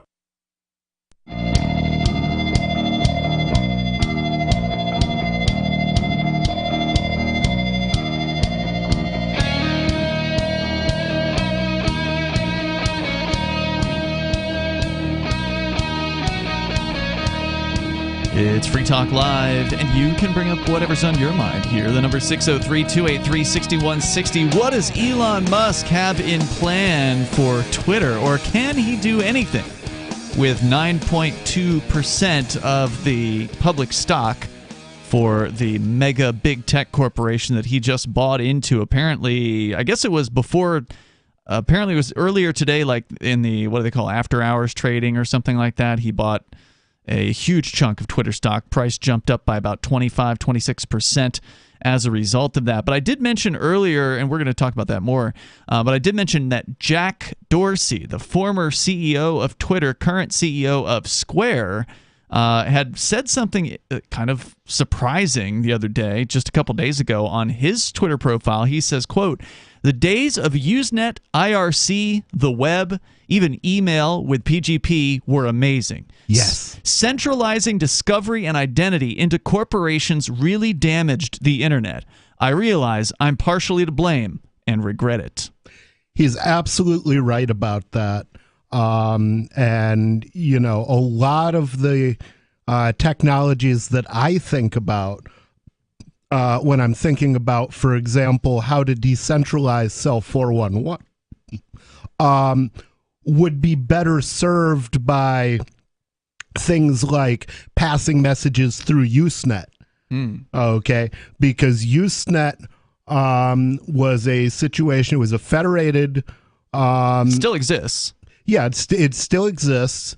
It's pretty much overrun by spam, but it doesn't matter because, you know, it wouldn't. What I'm thinking about wouldn't involve subscribing to new groups. But basically, anybody could set up a Usenet server, and again, you don't get your feed from one single place.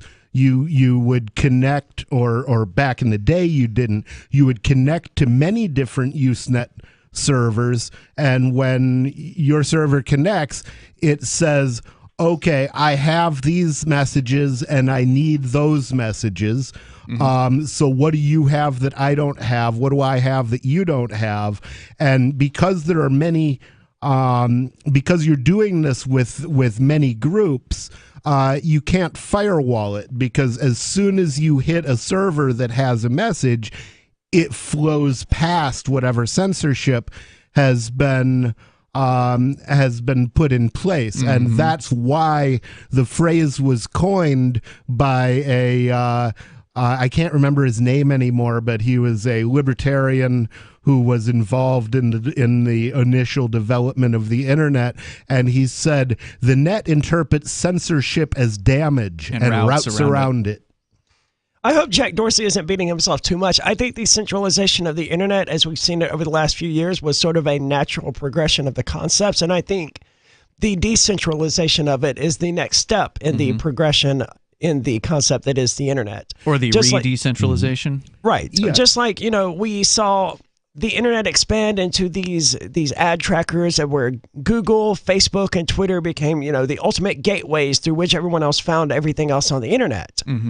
We're going to see a movement away from all of that, the ads on YouTube, the ads, the everywhere, and we're going to see more movement toward basic early Web 1.0 style websites, I think, where you're just going to go to a website, you're going to get the content you want. You're not going to see 18 different social media share bars and 13 different ads and 15 different ad sponsored what about content, Web advertisements. 3? What about this Web 3 conversation? That's what's beautiful. The techies, the big tech companies like Google and all of these others, they want Web 3.0 to be all about, you know, NFTs and blockchain and stuff like that. I just don't see it happening. I think Web 3.0 is going to be it's going to look a lot more like Web 1.0 than 2.0. What is Web 3 though? I don't know. Is that what they're calling?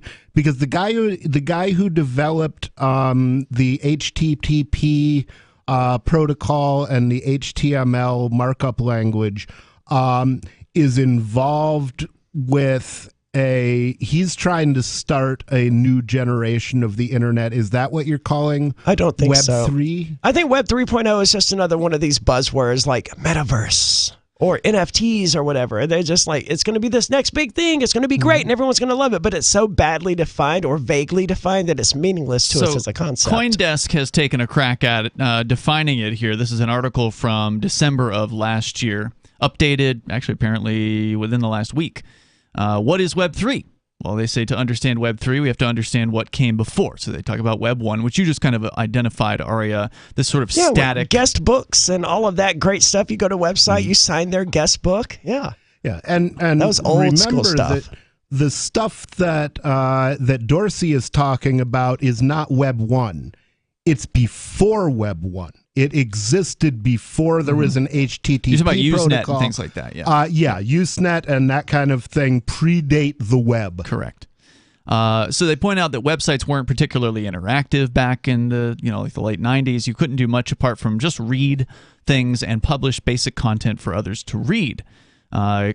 Brian Brooks, CEO of Bitfury, put it in this way. He said, if people remember their original AOL account, it was an ability to look in a curated walled garden at a set of content that was not interactive, but was presented to you on AOL in the way that Time Magazine used to show you the articles they wanted you to see inside of their magazine, just you could see it on a screen. Web 2 came next. Some people call this the read-write version of the internet, in reference to computer code that lets you both open and edit files rather than just view them. The version of the internet, or this version of the internet, allowed people to not only consume content, but create their own and publish it on blogs like Tumblr, internet forums, and marketplaces like Craigslist. Later, the emergence of social media platforms, including Facebook, Twitter, and Instagram, took content sharing to a new heights. And I would call that Web 3 because really there was a huge change. It's a whole new generation when you go from Blogspot which Google to bought Facebook. Later.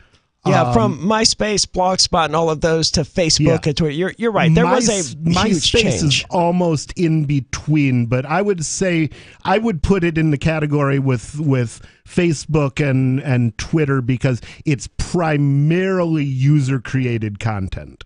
So Facebook and it was meant for end users to connect and find one another and actually, not get ads served to them. I don't think there were ads on MySpace back in the day. And what makes more sense is for everybody to be operating their own server and for those servers to speak to each other. But we went in a more centralized direction with these mega corporations like Facebook, Google, and the like. They say after a while, the general public became cognizant about the way their personal data was being harvested by tech giants and used to create tailored ads and marketing campaigns. Facebook, in particular, has been on this has had the spotlight shown on it innumerable times for breaching. Why? As you've pointed out, man, they are so terrible at it. Like, I ended up buying tickets for Incarceration, which is a music festival back in July, and the next day, Facebook serves me ads for this. I'm like, it dude, happens all the time. Some poor company wasted money to have this advertisement served to me after I already bought tickets constantly, to it. Not just on Facebook, all over the web. All the ads, it's always stuff I've already purchased. Yeah, it's horrifically bad. They got hit with a fine for it. Anyway, although Web 2 has brought the world amazing free services, a lot of people have grown tired of the new walled gardens these huge tech companies have created and want to have more control over their data and content. This is where Web 3 comes in. Web 3 can be understood as the read-write-own phase of the internet. Rather than just using free tech platforms in exchange for our data, users can participate in the governance and operation of the protocols themselves. This means people can become participants and shareholders, not just customers or products. And so what he sounds like he's talking about here is decentralized finance would be an example, I think, of Web 3.0. A decentralized autonomous organization would be an example, something that gives the user governance over the thing that they're interested in. I think that's what tech companies want Web 3.0 to be. I just don't think that's what the people want. Well, we're going to continue here. We'll talk about it. What do you think Web 3 is? Because you're hearing it all over the place, like the whole metaverse thing. The number is 603-283-6160. You can also join us and bring up whatever's on your mind. We'll talk about Elon Musk. Is he going to be taking over Twitter? This is Free Talk Live. Hi, I'm Derek J. I don't want a politician to represent me. To me, Government is the idea that one group of people can coerce everyone to comply with an edict or face increasing punishments up to and including death. Despite perhaps the most noble of intentions, the best government services are a far cry from what could be provided for by voluntary interactions. Besides, the people who call themselves the government wage wars and put peaceful people in jail for crimes involving no victims. If Starbucks used some of its money to drop bombs, I wouldn't shop there. So why would I support the American empire? The empire does not require my consent. Derek J's Victimless Crime Spree. Watch it for free and order the Director's Cut DVD at victimlesscrimespree.com. That's victimlesscrimespree.com.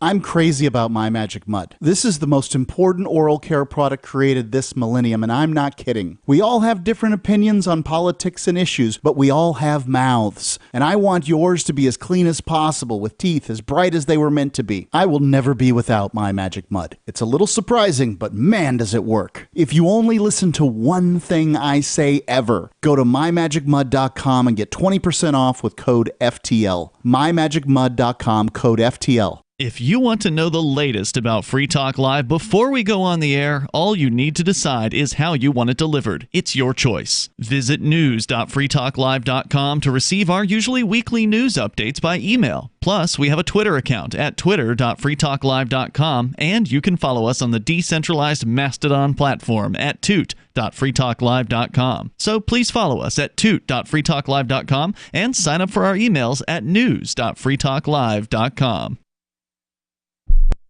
On Free Talk Live, we're bringing people to the ideas of liberty every day. From wrestling superstars like Glenn Jacobs. You guys really are having an impact, I believe. Like I said, a lot of where I am now is due to listening to Free Talk Live. You changed my mind on some very important issues years ago. To random people tuning in on the radio. I was kind of stuck in the left-right paradigm. I heard your show by chance on a Saturday night. From there, I went on, joined the Free State Project, and become an amplifier. So, I mean, that's really the reason why I amp is because I know that if it wasn't for you guys being on as many stations as you are, I never would have found the ideas of liberty.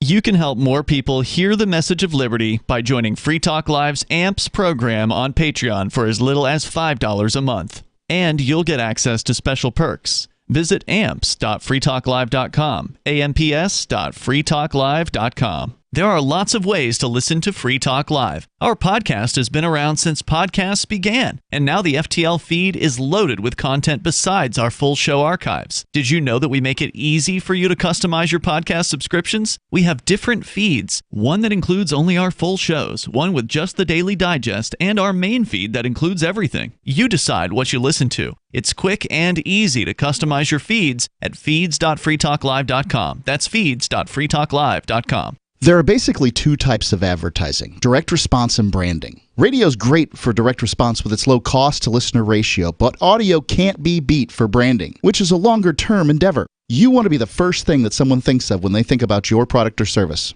If you have a local business that you want kept top of mind in your community, call the station. If you need national reach, Free Talk Live's got around 200 radio stations, millions of monthly listening sessions, can suit all budgets, and if we don't think we're right for you, we'll tell you. Email me, mark@freetalklive.com. Don't miss a moment of Free Talk Live. Get our archives daily via our podcast at feeds.freetalklive.com.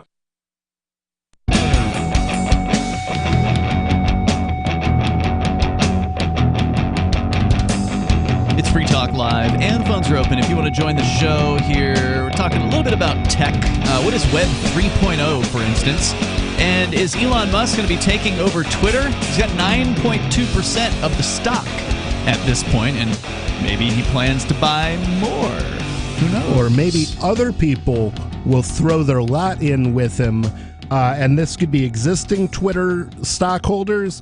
If you think Twitter is going to make more money as a free speech platform, or if you have an interest in free speech in its own right and you hold Twitter, chances are Elon Musk will accept a proxy. Can you imagine what Elon Musk could have done with $3 billion in promotion of the Mastodon network? Well, he couldn't have gotten the mainstream population on it. That's the problem, is what you're buying when you buy Twitter is you're buying the audience, not the senders, but the receivers. Yeah, and that's the strongest argument you've made, Nobody, as far as his tactics here. And we're going to get deeper into that. But just to talk further about what Web 3 is versus Web 1.0 and 2.0 is what we were just talking about a moment ago. And I would argue you can't define Web 3 yet because it's not here yet. Yeah, in order to define Web 3, we have to see it adopted. So these are suggestions about what Web 3 should be. Well, I mean, there are decentralized autonomous organizations. Dash, for instance, the cryptocurrency was the first arguably decentralized autonomous organization. There have been many others since then. Now there's one called Assange DAO, which raises money to try to help Julian Assange. Yeah, but no one is going to try to say that Dash is Web 3.0, right? Well, I think they would if we're holding to this definition of ownership of. They are a thing that could run on Web 3.0, but they themselves are not Web 3.0. Web 3.0 is this great big vague concept. They're not even web. There's a thing that the web does, which is allow you to publish content and access content that other people have published, and that's not what Dash does. Well, there are aspects that are available on the web. For instance, if you're a Dash masternode, you can go to websites that allow you to easily interact by submitting what do they have, proposals that they can all vote on. And so there's some web interaction. Like the governance aspect of these decentralized organizations is almost always done over the web.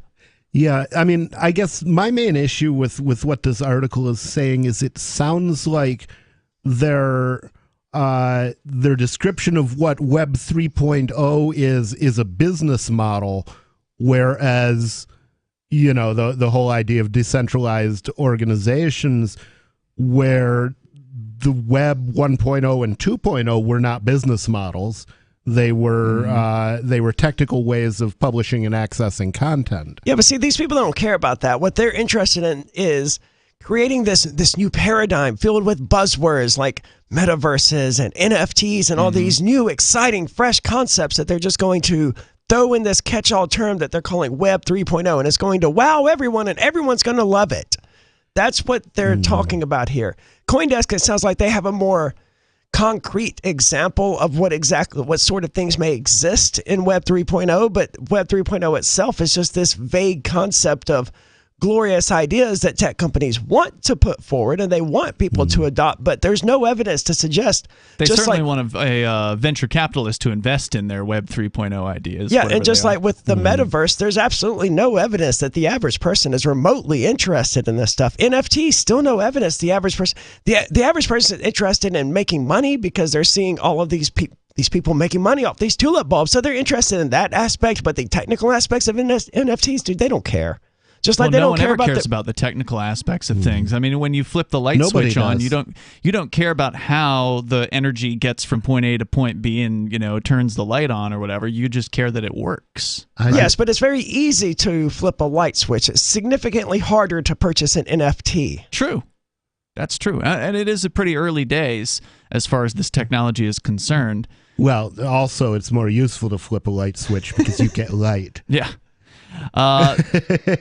They say here that the Web 3.0 concept of read, write, own is that users can participate in the governance and operation of the protocols themselves. This means people can become participants and shareholders, not just customers or products. In Web 3, these shares are called tokens or cryptocurrencies, and they represent ownership of decentralized networks known as blockchains. If you hold enough of these tokens, you have a say over the network. Holders of governance tokens can spend their assets to vote on the future of, say, a decentralized lending protocol. According to their expert quote. I tend to agree with your assessment here. They're trying to get big investors into this, but I don't see any utility this has for the average person who just wants to post about their grandkids' vacation or whatever. Well, yeah. I mean, how many people who use Twitter, to take this back to Twitter, right? So even though Twitter isn't quote-unquote Web 3.0, how many people want to govern Twitter? Most people wouldn't want to get involved in the back and forth between the different sides of the board of directors and backing Elon versus backing the old guard versus, all of the drama.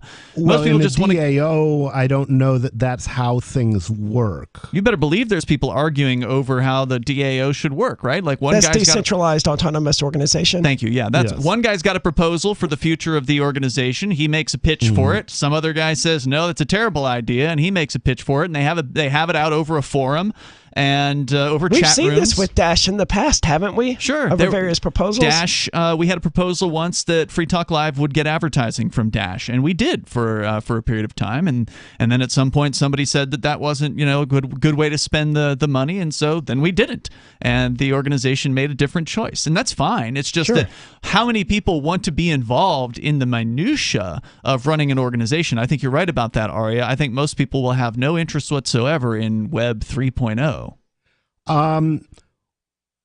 Well, I don't know. Most people don't write code for Linux, but a lot of people use it.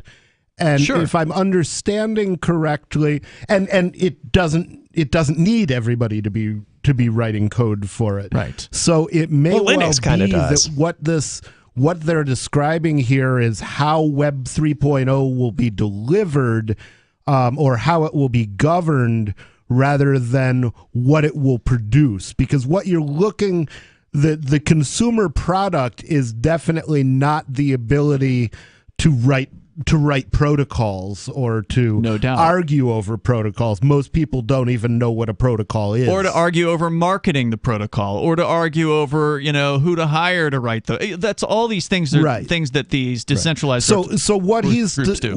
What he seems to be doing is akin to describing what Twitter is by describing stockholder meetings and preferred stock and things like that. But that's not what Twitter is. It's how it's governed. But that's what he's arguing here. Now, of course, this is coming from CoinDesk, which obviously is a website that's all about cryptocurrency. But whenever I've read anything about Web 3.0, it's always focused on this decentralization of governance, basically, of things that you can, instead of just being a user of a thing, could be a part of how that thing operates under Web 3.0. That's been my experience as well. But if 51% of that DAO decides that, we don't want Twitter to actually publish content anymore, it sounds like what they're trying to do here is just create a new method to sort of figure out what the market wants and to implement that instead of just letting the market tell them what it wants, as markets tend to do. Well, Twitter is popular because it's offering a service that people like.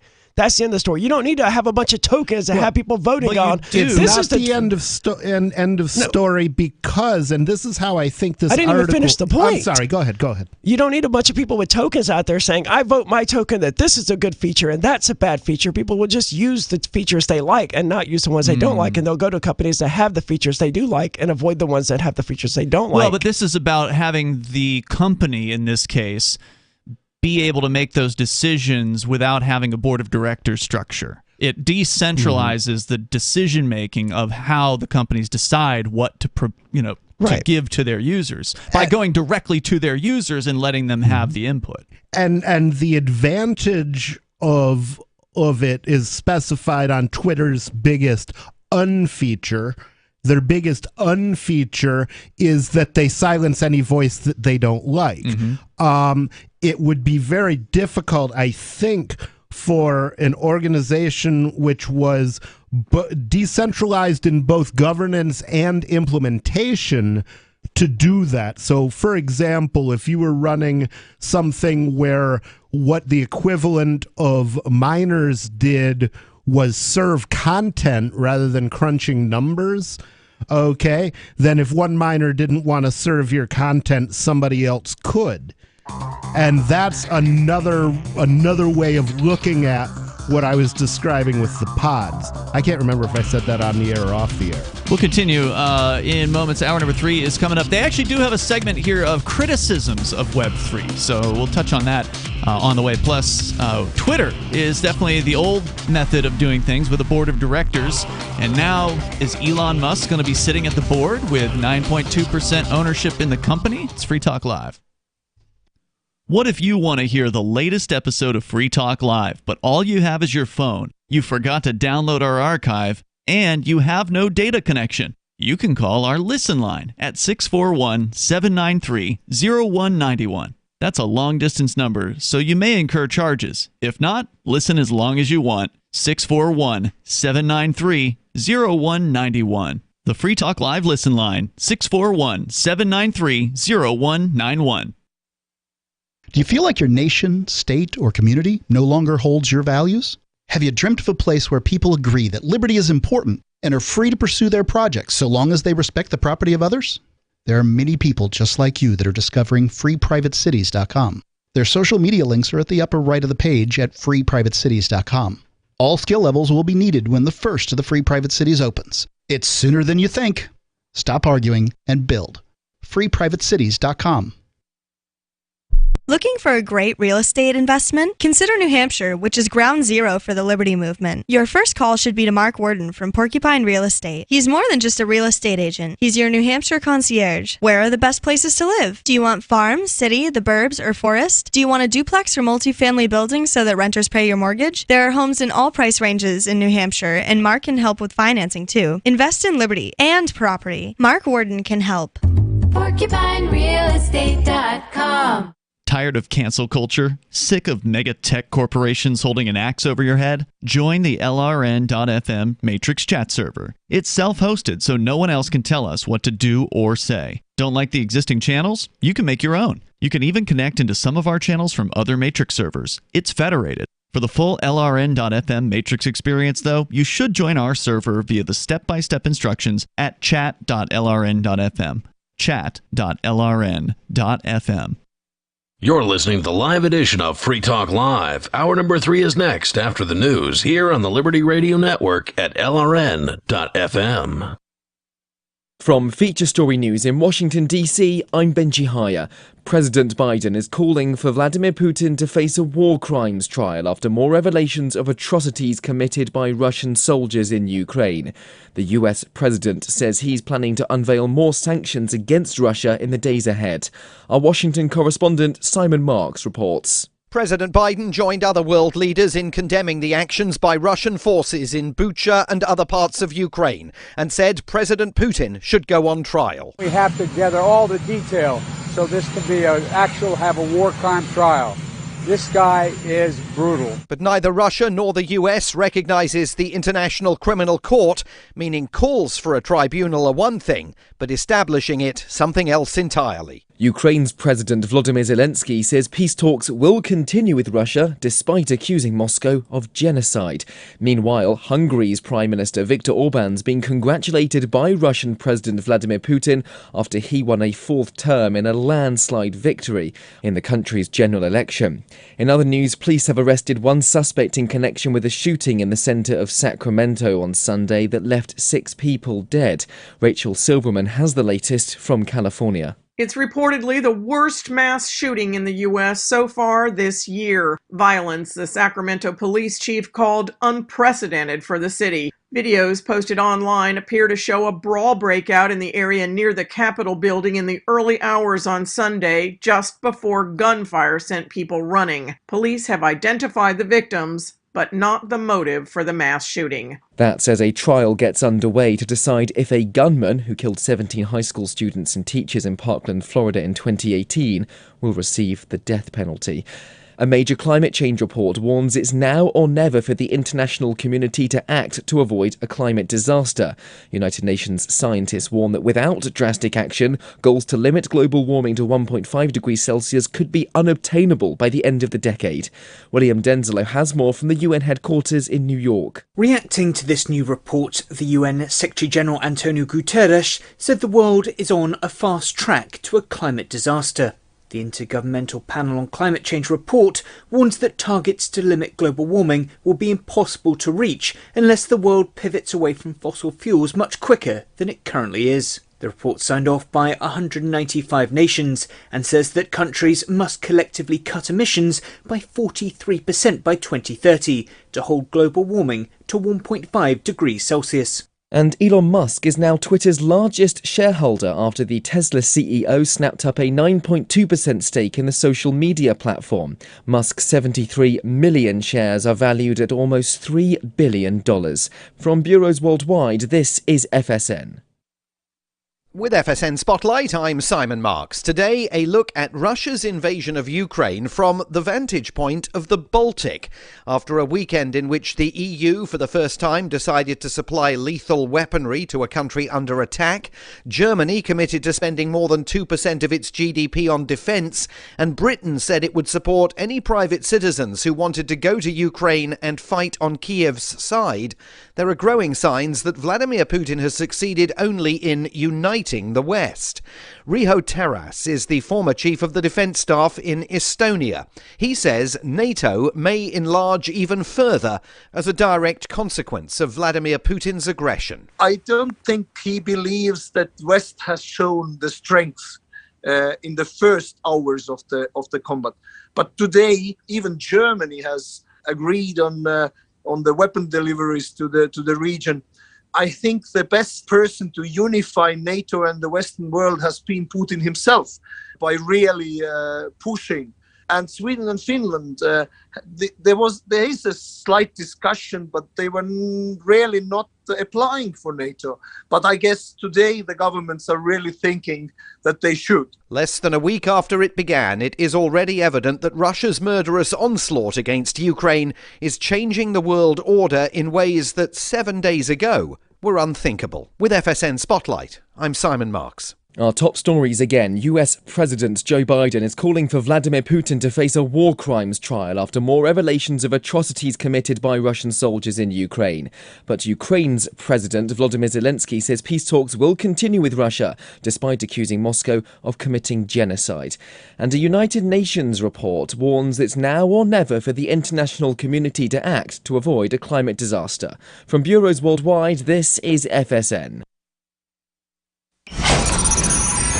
Months after identifying the elusive Higgs boson particle, scientists at CERN in Geneva, Switzerland have announced that they've completely run out of things to do with their Large Hadron Collider. We've tried some time travel stuff, but it doesn't really work. Black holes, but we already know like a ton about those. Last week we threw a bird in there. Honestly, we thought it would take way longer to find the Higgs boson. Director General of CERN, Rolf Dieter Hauer, told reporters that while they, quote, might be able to figure out some more about quarks or something, for the most part, his team has spent much of the past year throwing pennies into the machine and turning it on to see if the pennies come out smushed. We might just start building a larger hadron collider. Yeah, maybe a bigger collider for smaller hadrons or something. I don't know. CERN has announced on their website that if anyone out there has any fun ideas for experiments, you can email them to ideas@largehadroncollider.com. This is the Onion News Network.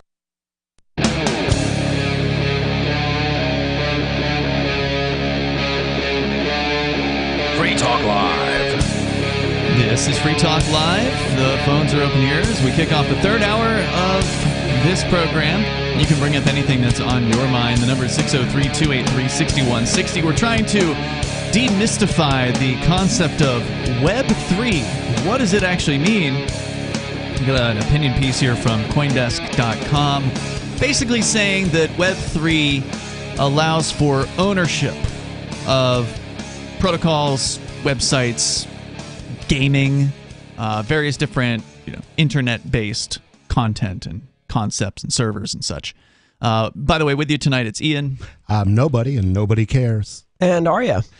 So you can also weigh in here. We're going to go to your phone calls and thoughts. So we also discussed the Russia-Ukraine disagreement over who slaughtered the civilians in one of the towns, I guess, nearby Kyiv. Or whether or not there even were civilians slaughtered. Yes, indeed. And Elon Musk, is he going to be taking over Twitter? It would be so hard to make that argument in the presence of live civilians. So. Indeed. He's got 9.2% now of Not if they were sufficiently terrified. Of the ownership of Twitter, so we can get into that too. But first, we go to Jack. He's in Washington State. You're on Free Talk Live, Jack. Well, I'd just like to make a point about those civilians that were killed. They were killed not by one government, but they were killed by governments. That line of civilians, did you ever see that video? What video? The civilians in Ukraine that are dead on the street. No, I have not seen the video. Have you? Yeah, there's like one picture of it. Okay, that's not a video though. No, okay, there is video of it, but it's only one street. What I'm trying to say is there's supposedly all these dead civilians everywhere. Mm-hmm. Where are they? I've seen one picture. Have you seen Wag the dog? Yeah, no, this is what's happening. And some of the people tied up, they had white scarves. If you ever see the videos, look at their hands on their back. Videos and there's video and there's pictures. But wait, there's video and pictures? I thought you said there was only one picture. No, I said videos. They're using the same one over and over again. There's no there's no other photos. It's always the same street. It's like that. It's like they laid them there and to make a false flag for a photo op. Zelensky is so you're saying that for perhaps those. instead of getting killed, people just got laid. Yeah, I've seen one of these images here. There's an image of two bodies in the street in Bucha on Saturday. They say, this is CNN.com, a portion of this photo has been blurred to protect the victim's identity. Oh, how convenient. Yeah, I'm not used to them doing that for that's the sort of thing that you want in video evidence. Right, so you can say, hey, that's my brother. Identify who that is. Like, oh, that's my sister. That's my brother. Yeah, okay, they're dead. I can't reach them anymore. I was wondering what happened, but now we don't know who these people are. Otherwise, they're like, that's Nan. She lives right down the street. She's still alive. She gave me cocoa earlier this afternoon. Yeah. Zelensky tied their hands up, I think, after they were dead and took pictures and showed it off to try to get more support from the other evil governments in the world, us included. Mm-hmm. It's a big old weird thing. It's like television and Netflix all wrapped into real life, real blood. You know, it's well, bizarre. he worked for Netflix apparently, or I'm not sure if Netflix's involvement was, but they've put his television show. He's making money from Netflix, we could say, because they put Zelensky's television show on Netflix, the one that he did before the one he did before he actually became president, where he becomes president in the television show. Yeah, Wow. I mean, come on, you can't write this stuff. Apparently they did. Like Mr. Bean too. He's really good. I mean, he was funny. I watched 3 episodes of it.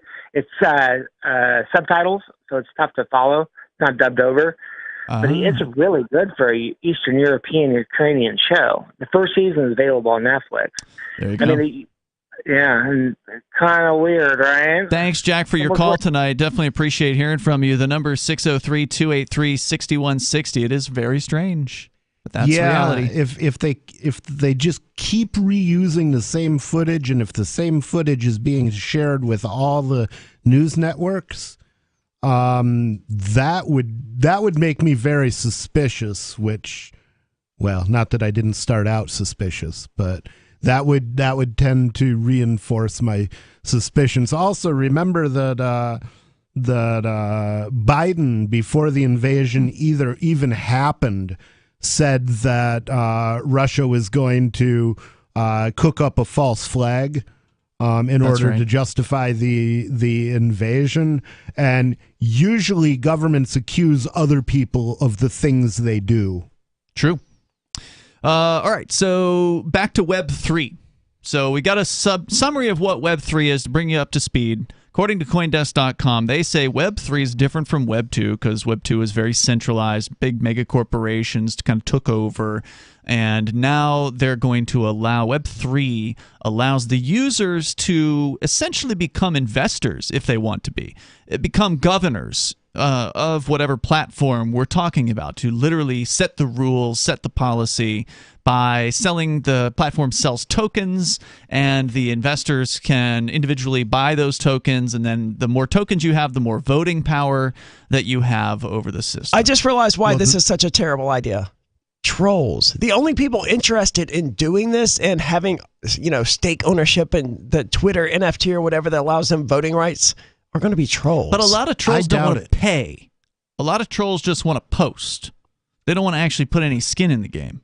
Yeah, I mean, the whole point of Twitter is, or the whole point of Twitter, the whole point of trolling is create a conflict with somebody else and then just watch the fun. But not have to do it yourself. I mean, Well, it's to create conflict between A and B and then sit back and then watch them fight each other.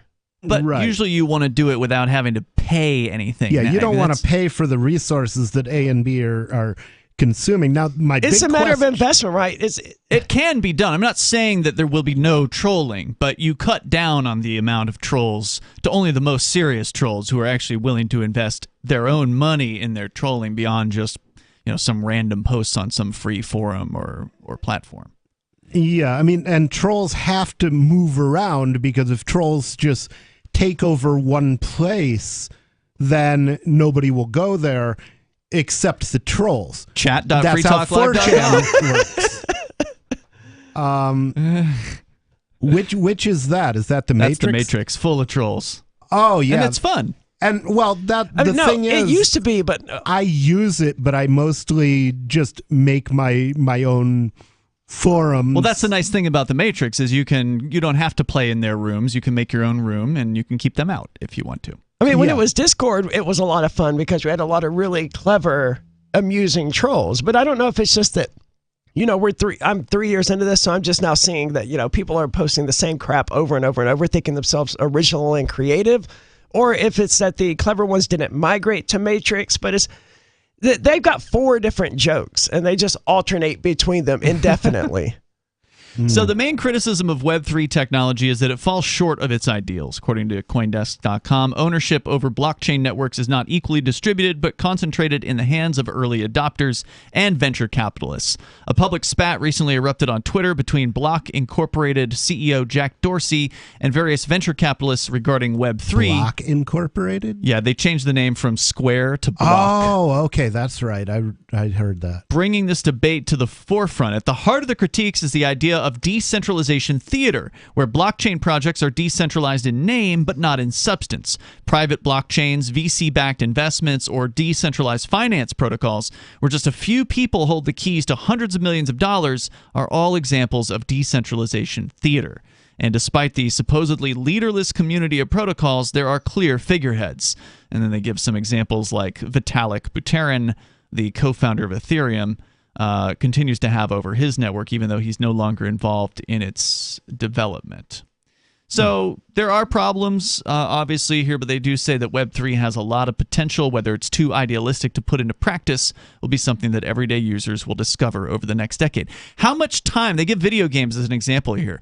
Aria, you do some gaming here and there. Yeah. How much time of your gaming time do you want to spend governing the game worlds that you game in? If it's like a strategy game, or you just... I'm not sure I understand the question. Like setting all the rules for the game and coming up with, I don't know, who to hire for doing the artwork. I'm not sure what all the questions are. That's why I buy games and I don't create games. Yeah, you let somebody else make those decisions. I think it would be like open source, where not every user would be a governor. More coming up. So you've signed the Shire Society Declaration and are planning your move to New Hampshire to be around more liberty-oriented people. Next, sign up for the Shire Society Forum at forum.shiresociety.com. There are a bunch of people there who are already in the Shire, and they want to meet you. If you're already in the Shire physically, you should also come by the forums. Remember, not everyone uses Facebook. New people are signing up for the Shire Society Forum every month, so drop in and say hello at forum.shiresociety.com. When a lunar observatory detects a radio broadcast originating from Proxima Centauri, the nations of Earth discover their first contact with an alien race may also be their last. With the Proximans facing an extinction-level disaster, Earth must choose between sending a ship on a multi-year journey or allowing nature to take its course. Saving Proxima, a hard science fiction thriller by Travis S. Taylor and Les Johnson from BaneBooks.com.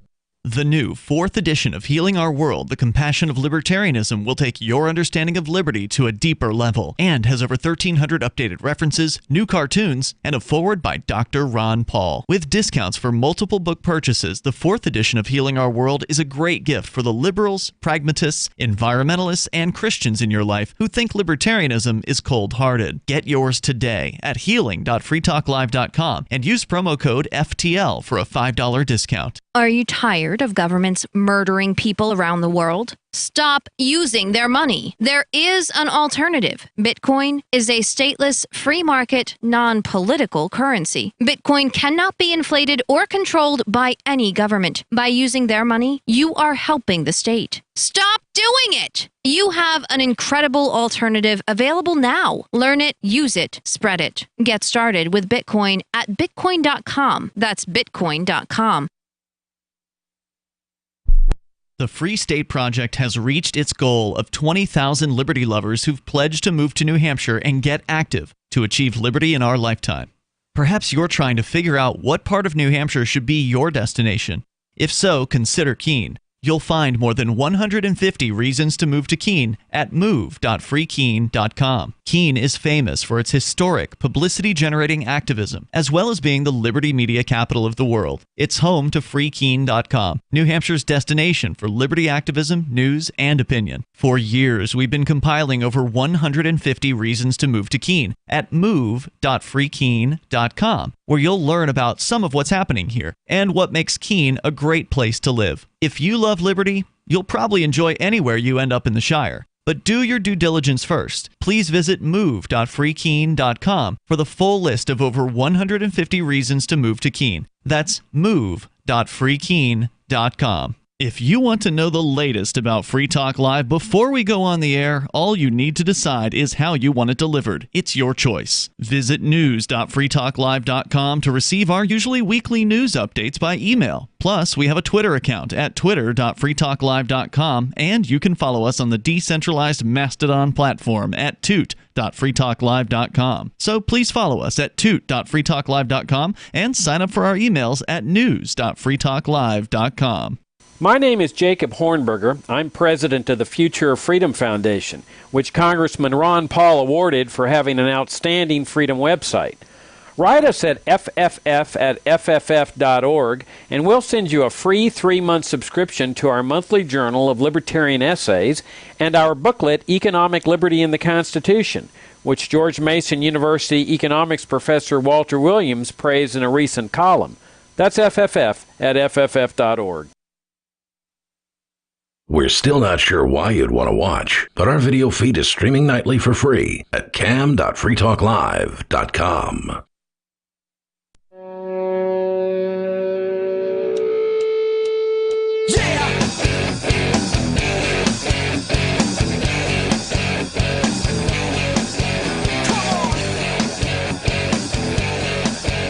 It is Free Talk Live. Phones open if you want to join us. The number is 603-283-6160. That's 603-283-6160. Ian, Nobody, and Aria in the studio here tonight. We're going to go back to your calls and thoughts. And what's happened with the whole Trump social, truth social, as they call it?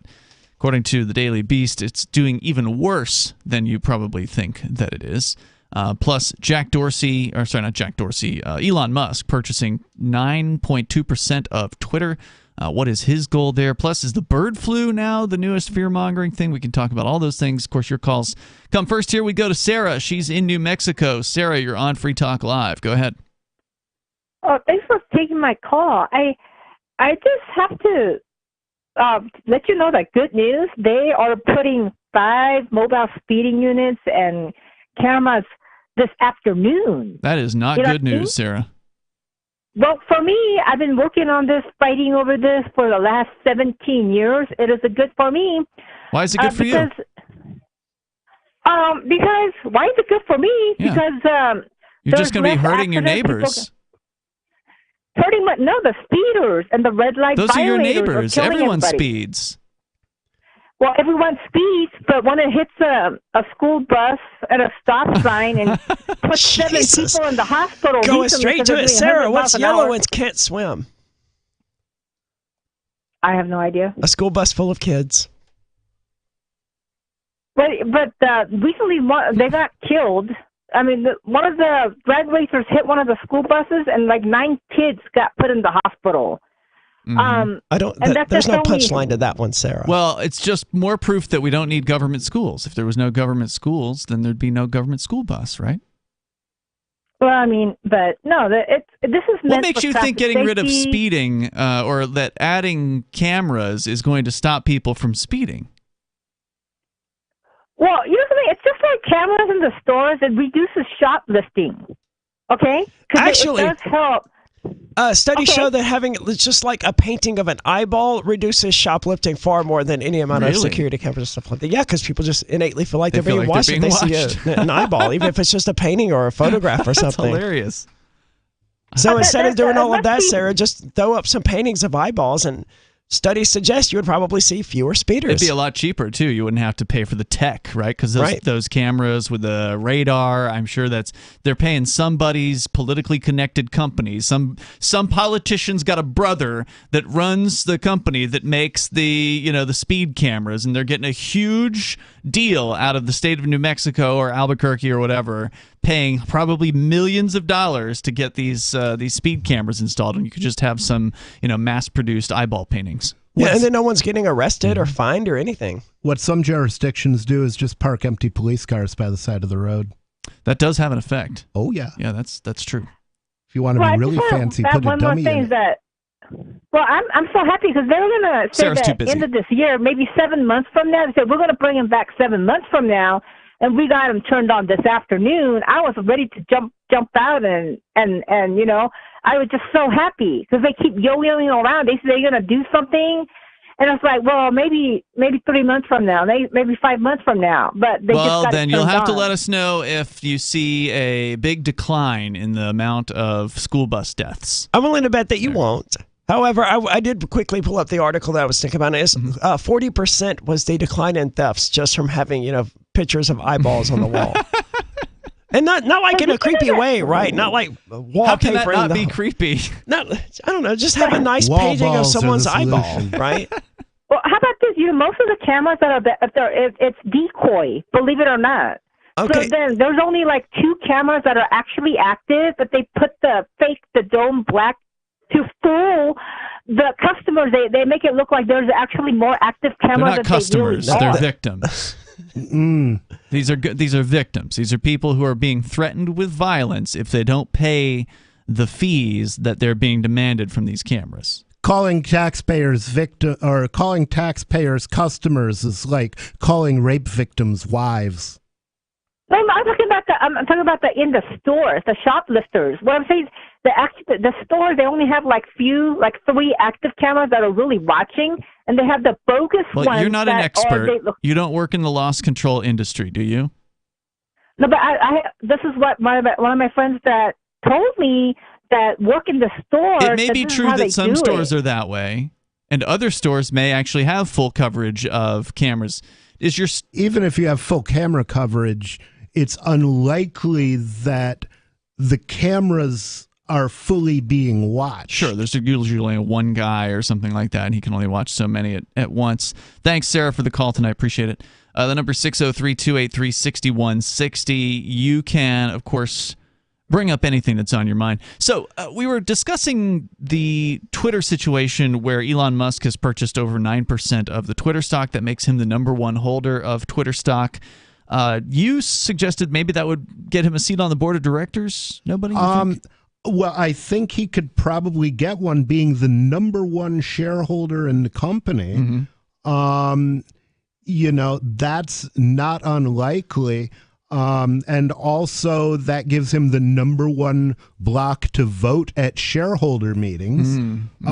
Plus, there are going to be people at Twitter who there are people who already hold Twitter stock who are going to be sympathetic to his ideas, either because they care about free speech or because they think Twitter will be more profitable if they stop alienating half the country and throwing them off the platform.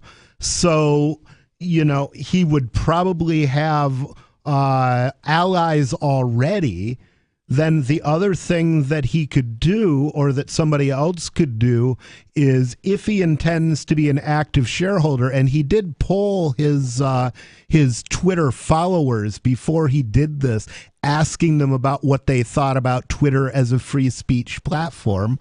It looks like detail I got wrong about this. I had said, oh, he bought the stock and then the price jumped up. No, what happened was he had bought the stock many days ago, apparently, and then revealed that he'd purchased it today, essentially. And that's what jumped the price up, or within the last 24 hours. Yeah.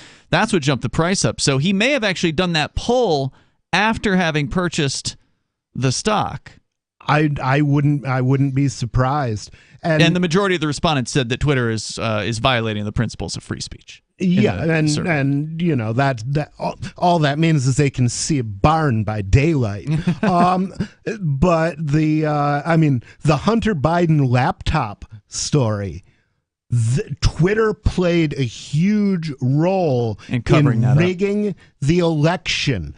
Twitter disinformation rigged the 2020 election, even if the other Democrats didn't.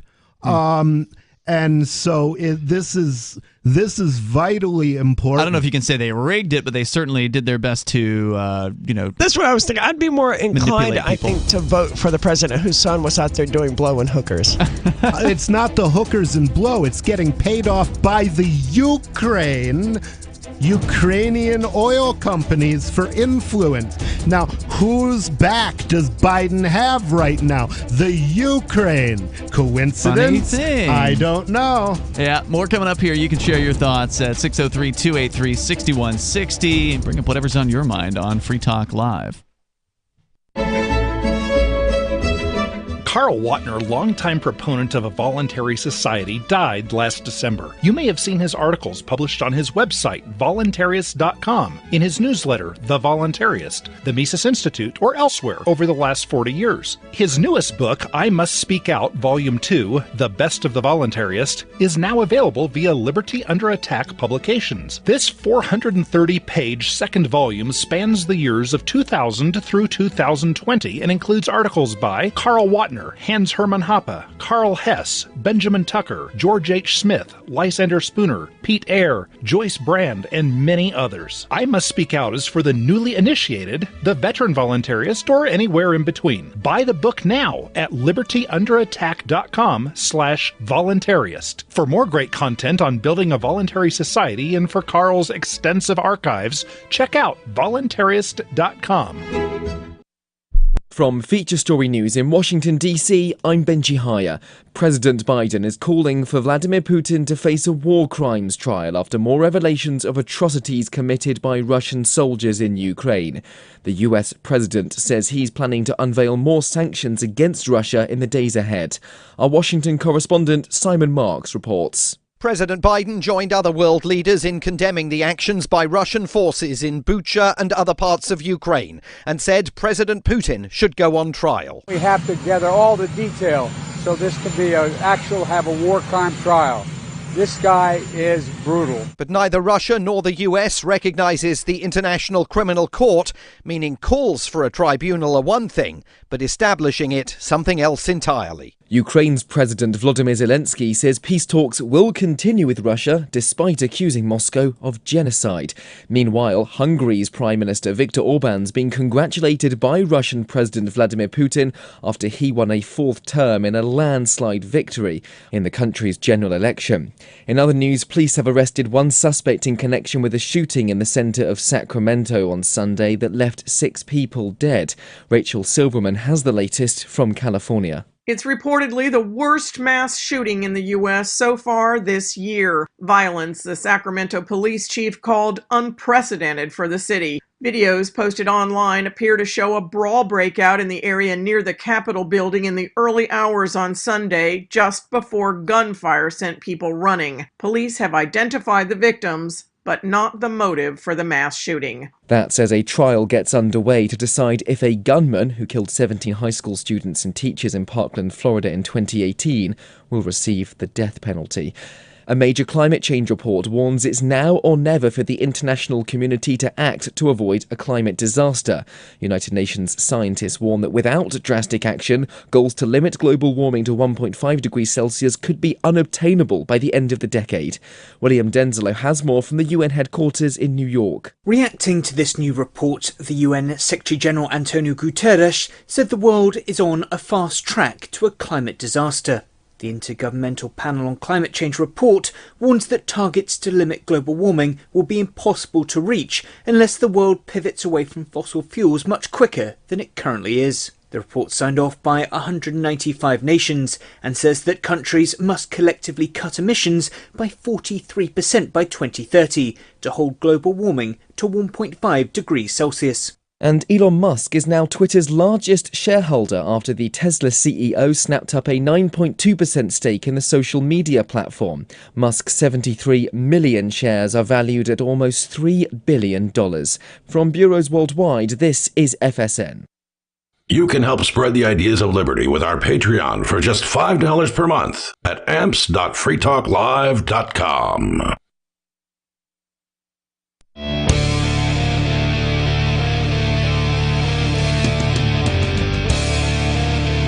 It's Free Talk Live. The phones are open here, and you can join us at 603-283-6160. That's 603-283-6160. Here tonight, you've got Ian. Nobody. And Aria. You can join us online anytime over at freetalklive.com. Enjoy the features we have for you there. That's freetalklive.com. We have archives, by the way. You can download episodes of the show going back for many years, all for free at freetalklive.com. You can also follow our podcast by subscribing. Just get the RSS feeds over at feeds.freetalklive.com. We have different feeds that may fit different demands. There's the full show, full archive, everything that's in the podcast. There's that version. There's the digest only, and then there's the shows only. You can go and get any one of those or more than one for free over at feeds.freetalklive.com. Let's go to Jay Noon calling us from New Hampshire. Jay, you're on Free Talk Live. Hey guys, Jay. So I got like a couple-minute little rant here, sort of. Can you hear me okay? Yeah. All right. So you ever see something for the first time and you can't unsee it? Sure. Like buying a specific car and you see the same car again everywhere. Yeah. Listeners might know my family is under attack by New Hampshire DCYF.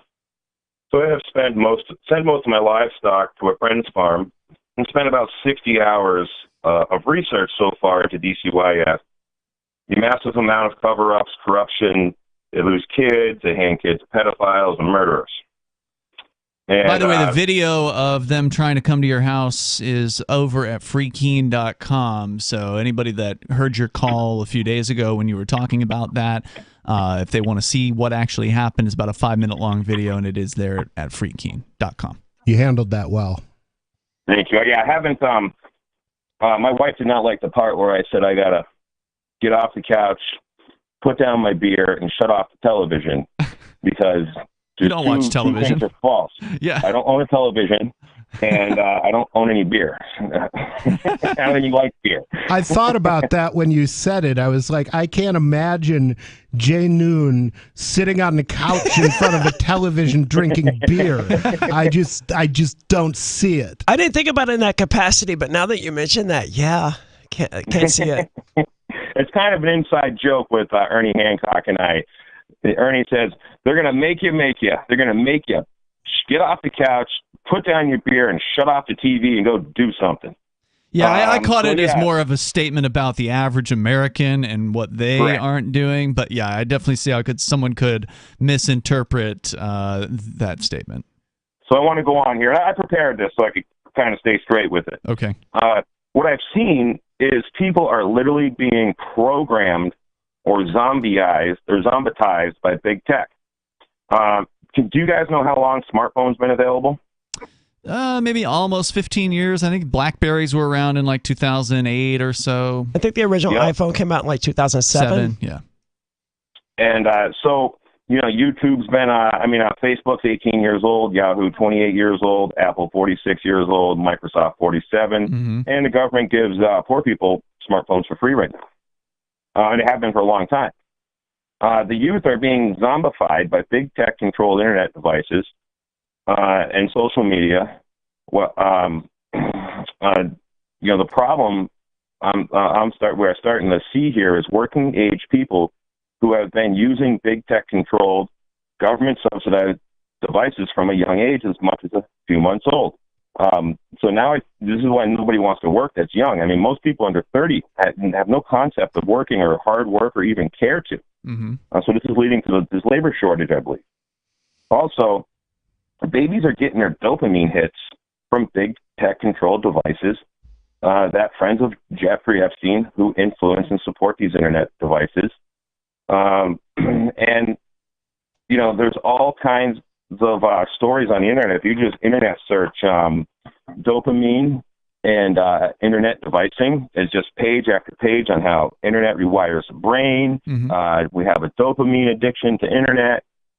And the thing is from the time our babies are born until the time we allow them into the world alone, we moms and dads totally control what they consume. We control their food. We control whatever media they consume. We control everything.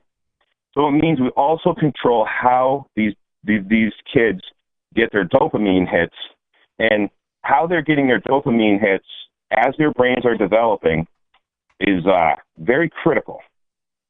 We can quite simply keep our kids off of these devices.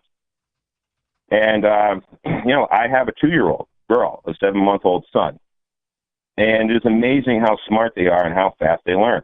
Their brains are developing at a faster rate. And most people don't even realize this. And the only reason I know is because I'm with them every day. Not true for a lot of parents.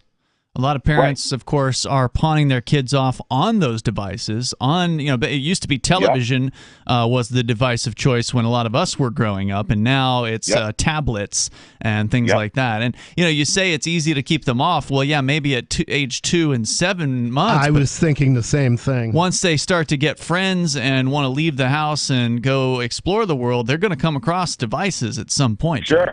Yeah, I believe that. So I will not allow my kids to look at devices now. I won't allow them to get their dopamine hits from the same people who suppress good old-fashioned American values and freedom while at the same time protecting the pedophile elite.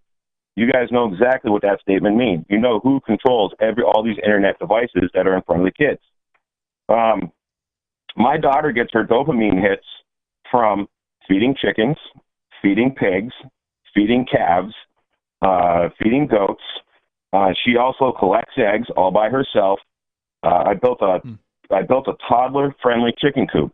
So because when she was 8 months old, you shouldn't keep children in coops.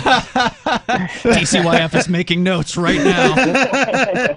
Yeah, they probably are. So, like, I have her in a toddler carrier. And, since the time, whatever, you could put them in there, 5 months old or something. And I have her with me, doing simple farm chores, like, throwing some grain to some animals and getting the eggs out of the chicken coop. Well, at about 8 months old, she just starts reaching for the eggs and puts them in the egg crate. And now she just does it all by herself, and she's 2. That's great. She fills up water buckets. She fills up grain buckets. I got her these little grain buckets so she can carry grain and water buckets like Dad. And she just loves it. That's awesome, man. One of the funnest things a kid can do is feed a pig. And I don't know if you guys ever seen pigs when you feed them like bread and yogurt and grain. Oh, pigs just love to eat, and they make all kinds of great noises. I always see them eating donuts. And I leave her with a bucket of water to fill up while I walk a couple heavy buckets of water, like where we feed the pigs is about 50 foot from the water thing. And she shuts the water faucet right off when the bucket's right about 3/4, so I can carry it and not spill it. Nice. And if I she'll bring, and she doesn't go mess with that water faucet until we need water, and which is really good. A lot of my friends think she was going to be relieving the water on it. She doesn't. She also helps make meals every day.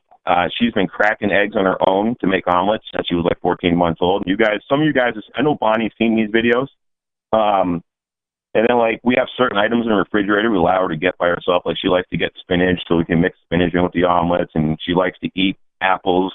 In fact, we were in one of the local stores a couple weeks ago, and they got all this, candy and junk food, and these kids are looking at it, and she's in there, and the kids about her age are trying to look at this candy thing, and she walks over to the little deli and just grabs a green pepper and takes a bite out of it, and, walks over to the other kid and tries to give it to this other toddler. And the parents were really cool. Some parents freak out. They don't want your kids anywhere near them, but these guys are cool.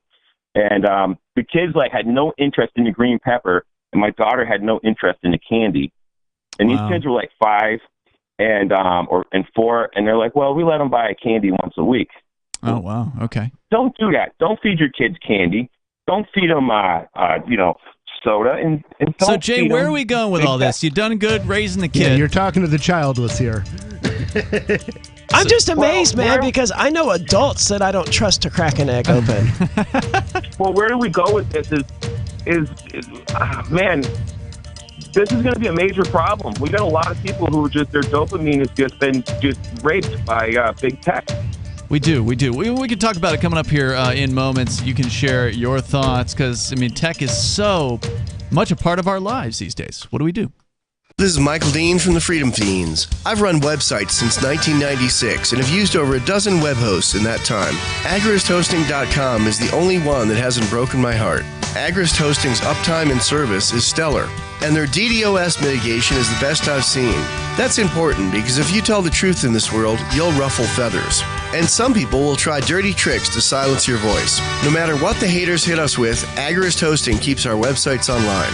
If you have a mission-critical commercial presence or a world-changing activism site, you cannot tolerate any skullduggery.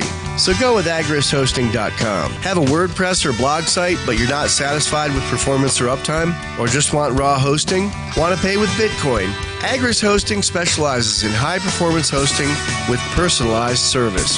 Go to agristhosting.com and click on the button that says Get Hosted. That's agristhosting.com. Is oral health important to you? If you don't like your own teeth, fresh breath, or kissing people, then by all means stop listening. Several years ago, I met Jessica Armand, founder and CEO of My Magic Mud, and I became passionate about the product that she created and never want to live without it. It's clinically proven to whiten teeth, but I find it does much more. They want you to love My Magic Mud as much as I do, so they're giving you a money-back guarantee plus 20% off. Go to mymagicmud.com and use coupon code FTL20 at checkout. mymagicmud.com, FTL20. There are lots of ways to listen to Free Talk Live. Our podcast has been around since podcasts began, and now the FTL feed is loaded with content besides our full show archives. Did you know that we make it easy for you to customize your podcast subscriptions? We have different feeds, one that includes only our full shows, one with just the Daily Digest, and our main feed that includes everything. You decide what you listen to. It's quick and easy to customize your feeds at feeds.freetalklive.com. That's feeds.freetalklive.com.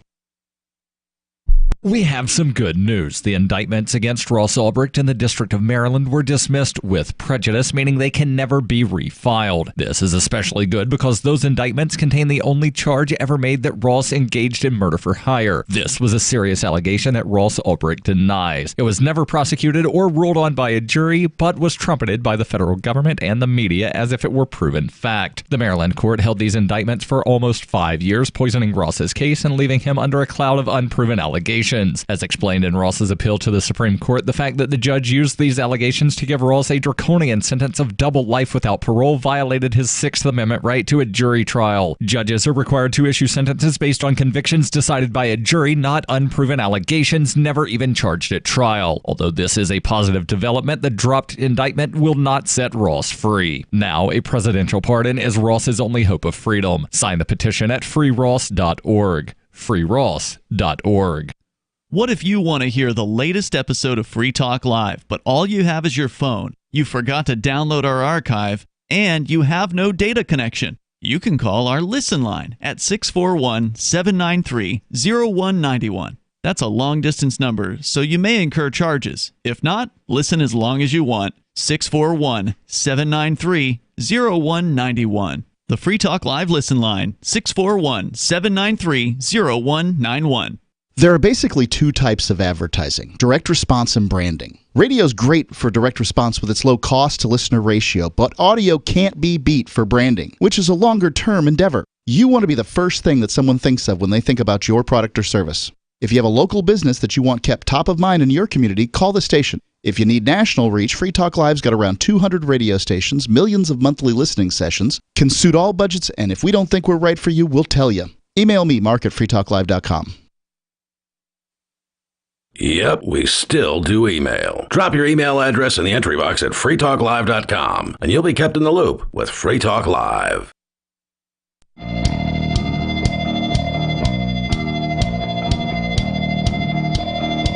Free Talk Live. You can bring up what you want in the remaining moments that are happening now. The number is 603-283-6160.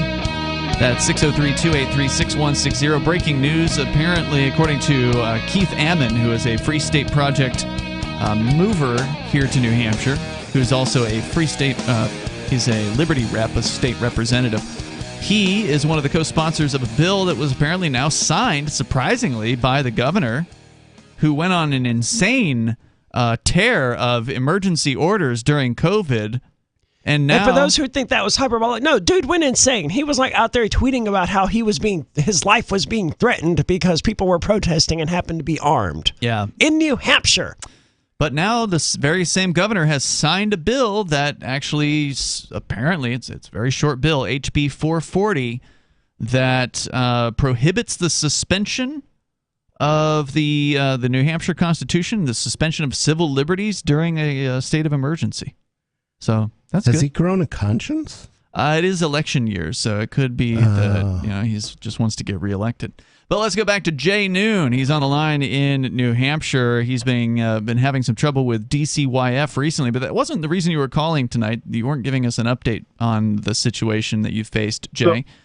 Well, it's something's been sort of activated in me, and you guys know I've been about, probably ever since you know me, this building confidence in the youth, because I've been saying for more than a decade, confident people don't need government. But people who lack confidence really want government. And if we have people, if we can invest in our posterity so they grow up to be confident and they feel like they have self-worth and they have skills and they're not worried about, trying to find a job somewhere, or they don't, need to go to a college to prove themselves to the world and have, $500,000 of college debt and, a job that doesn't pay crap when they get out of college, we're going to be in a lot better place. And Mike Rowe, I've been listening to him a little bit. I don't know if you guys have followed him lately, but that's the Dirty Jobs guy, right? Yep. So he has a scholarship foundation to send kids to trade school. If you have a welding certificate right now, and anyone could obtain a welding certificate, literally it's like a $5,200 course. It's about 6 to 8 weeks long, depending on when and where. And you're worth about $100,000 a year just to show up at a job site with your gloves and your welding helmet right now. You don't have to actually weld? No. You use their welder. For example, Joe Gibbs Racing. They build racing, all kinds of aluminum stuff. They do a bunch of it's a big welding shop. The people there are all making $140,000 a year. These guys who weld and machine in these Sig Sauer and Smith and Wesson and all that, and even me, I charge $125 an hour for whatever work I do, and I do a lot of heavy equipment repair. In fact, I haven't done any work in the past 8 days, and I have a good skill set, and I put myself, and I've set myself up in a position. And also, I'm having kids at an older age too. I'm 40 when I had my first kid, so it's a lot. I'm very seasoned, and I, have developed my skills quite well. So I can afford to be a full-time, stay-at-home dad and literally work 12 hours a week. Nice. This is the difference between someone who plans a family and somebody who just accidents into it. Correct. Right. Yeah. You guys were all at my wedding. You know the deal. So Jay, what are we going to do about this? I mean, you've correctly identified that people are addicted to devices. Somebody sent me a great book while I was in jail last year after we were raided for the Crypto 6 situation, and I was in there, and you were as well. Nobody had a lot of time to read while I was there, and one of them was all about the addiction that people have to devices. And I'll admit it, I spend probably too much time on these devices. Now, of course, the excuse is that, well, I need them for work. Not everybody is in the work with your hands world. But it is something that I'm aware of. It's something we've talked about for years here on Free Talk Live, and it is definitely something that disproportionately, I think, affects younger people because, as you put it, they are literally raised with a device in their hands from age 0 these days. Well, it's while their brain is developing. Like, a lot of the reason I think that the college people don't have any critical thinking skills, the academics, is because they have spent their entire brain development years being in some form of government indoctrination camp, so they never had a chance to exercise their critical thinking skills. But there are exceptions. If you grew up on a farm, or your mom was an entrepreneur, or your mom was like, hey, you're 14, go work at Kmart, and kick you out of the house. I have friends that grew up in urban city areas that have great work ethic because their mom and dad was like, go, you can work now. It's legal for you to work. You're going to Kmart. Kids don't even know what Kmart is anymore. Did you know there's only 3 Kmarts left in the entire United States, last I saw?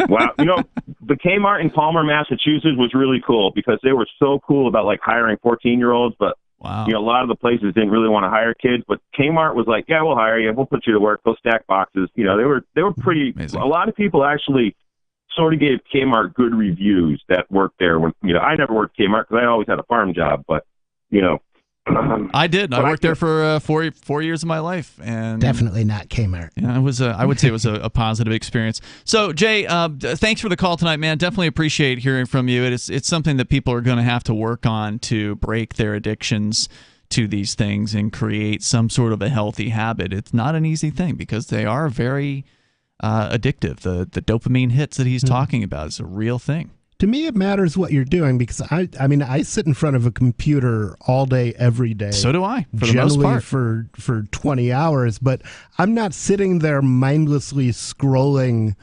down something. I check Telegram every few hours, and the rest of the time I spend on a different virtual terminal writing code. Mm-hmm. And I don't feel badly about that. Do I get dopamine hits from it? I don't know. I think you get dopamine hits whenever you do something successfely. Yeah. I think technically you should probably spend more time looking at Telegram and other time-wasting things. Why? Isn't it something like every 40 minutes you're supposed to, change tasks, do something? If you're trying to be productive, take a break every half hour or something like that, a 15-minute break. There's some sort of ratio that if you're working for like 3 hours straight, by the end of that 3rd hour stretch, you're obviously not as productive as you were during the first hour. See, so people have done these studies and they've worked it out where, like, I don't remember the exact numbers, but it's like every 40 minutes you should take a 20-minute break or something like that. Seems like too long to me, but if you're really into what you're doing. I'm changing tasks constantly, and I'll be writing some JavaScript, and I'll be writing some Java, then I'll be working on the server, working on the client. So I never really get burned out on one task, and if I do, I switch to another task. Yeah, I think maybe it makes a difference if you hate what you're doing or not. So like maybe they're studying people who just are working at some sort of mind-numbing job or whatever, but like I can think of times when I've edited video for hours at a time, and it's so easy to just put 6 hours into a 6-minute long video or whatever. And if I'm into it, then I'm into it. And the only time I'll stop is if I have to hit the bathroom or go get something to eat. But otherwise, I just keep pounding away at it because it's something that's rewarding. Yeah, I mean, that's why I show up here sometimes at 7, and I'm just like, oh my God, I'm starving to death. I have to get food right now. It's because I've been working and I haven't thought about it. I haven't even known I was hungry. Let's go to Waldog in Michigan, listening to WKHM in Jackson. Go ahead, Waldog. Hey, thanks, Ian. The Biden crime syndicates and big problems here because it looks like Tony Bobolinsky's going in front of the grand jury there. A lot of Hunter's business partners, they're either in jail or they're floating face down in the Yangtze River in China. But we're looking at tax evasion, money laundering, commingling the funds. It's really, really ugly here. And he got kicked out of the Chateau Morneau. He got kicked out of what? the Hollywood Hotel where it's hard to get kicked out of. I mean, Led Zeppelin took their Harleys through the corridor, and that's where Bellucci had his speedball and stuff. But this guy's just horrible, man. The way he lives. You're saying he was so much of a problem that they had to kick him out of this hotel. Yeah, he's at another motel. Unfortunately, we're out of time for tonight, but Wild Dog, feel free to call in earlier any other time, and you're welcome to talk about whatever's going on with Hunter Biden, which, of course, there's the laptop, and the emails and all that, the photos that have come out. A lot of the mainstream media denied that laptop existed, and now they're having to admit that it was actually real. We'll see you tomorrow night, freetalklive.com. Tired of cancel culture? Sick of mega tech corporations holding an axe over your head? Join the LRN.FM Matrix chat server. It's self-hosted, so no one else can tell us what to do or say. Don't like the existing channels? You can make your own. You can even connect into some of our channels from other Matrix servers. It's federated. For the full LRN.FM Matrix experience, though, you should join our server via the step-by-step instructions at chat.lrn.fm. Chat.lrn.fm. Do you feel like your nation, state, or community no longer holds your values? Have you dreamt of a place where people agree that liberty is important and are free to pursue their projects so long as they respect the property of others? There are many people just like you that are discovering freeprivatecities.com. Their social media links are at the upper right of the page at freeprivatecities.com. All skill levels will be needed when the first of the Free Private Cities opens. It's sooner than you think. Stop arguing and build. freeprivatecities.com.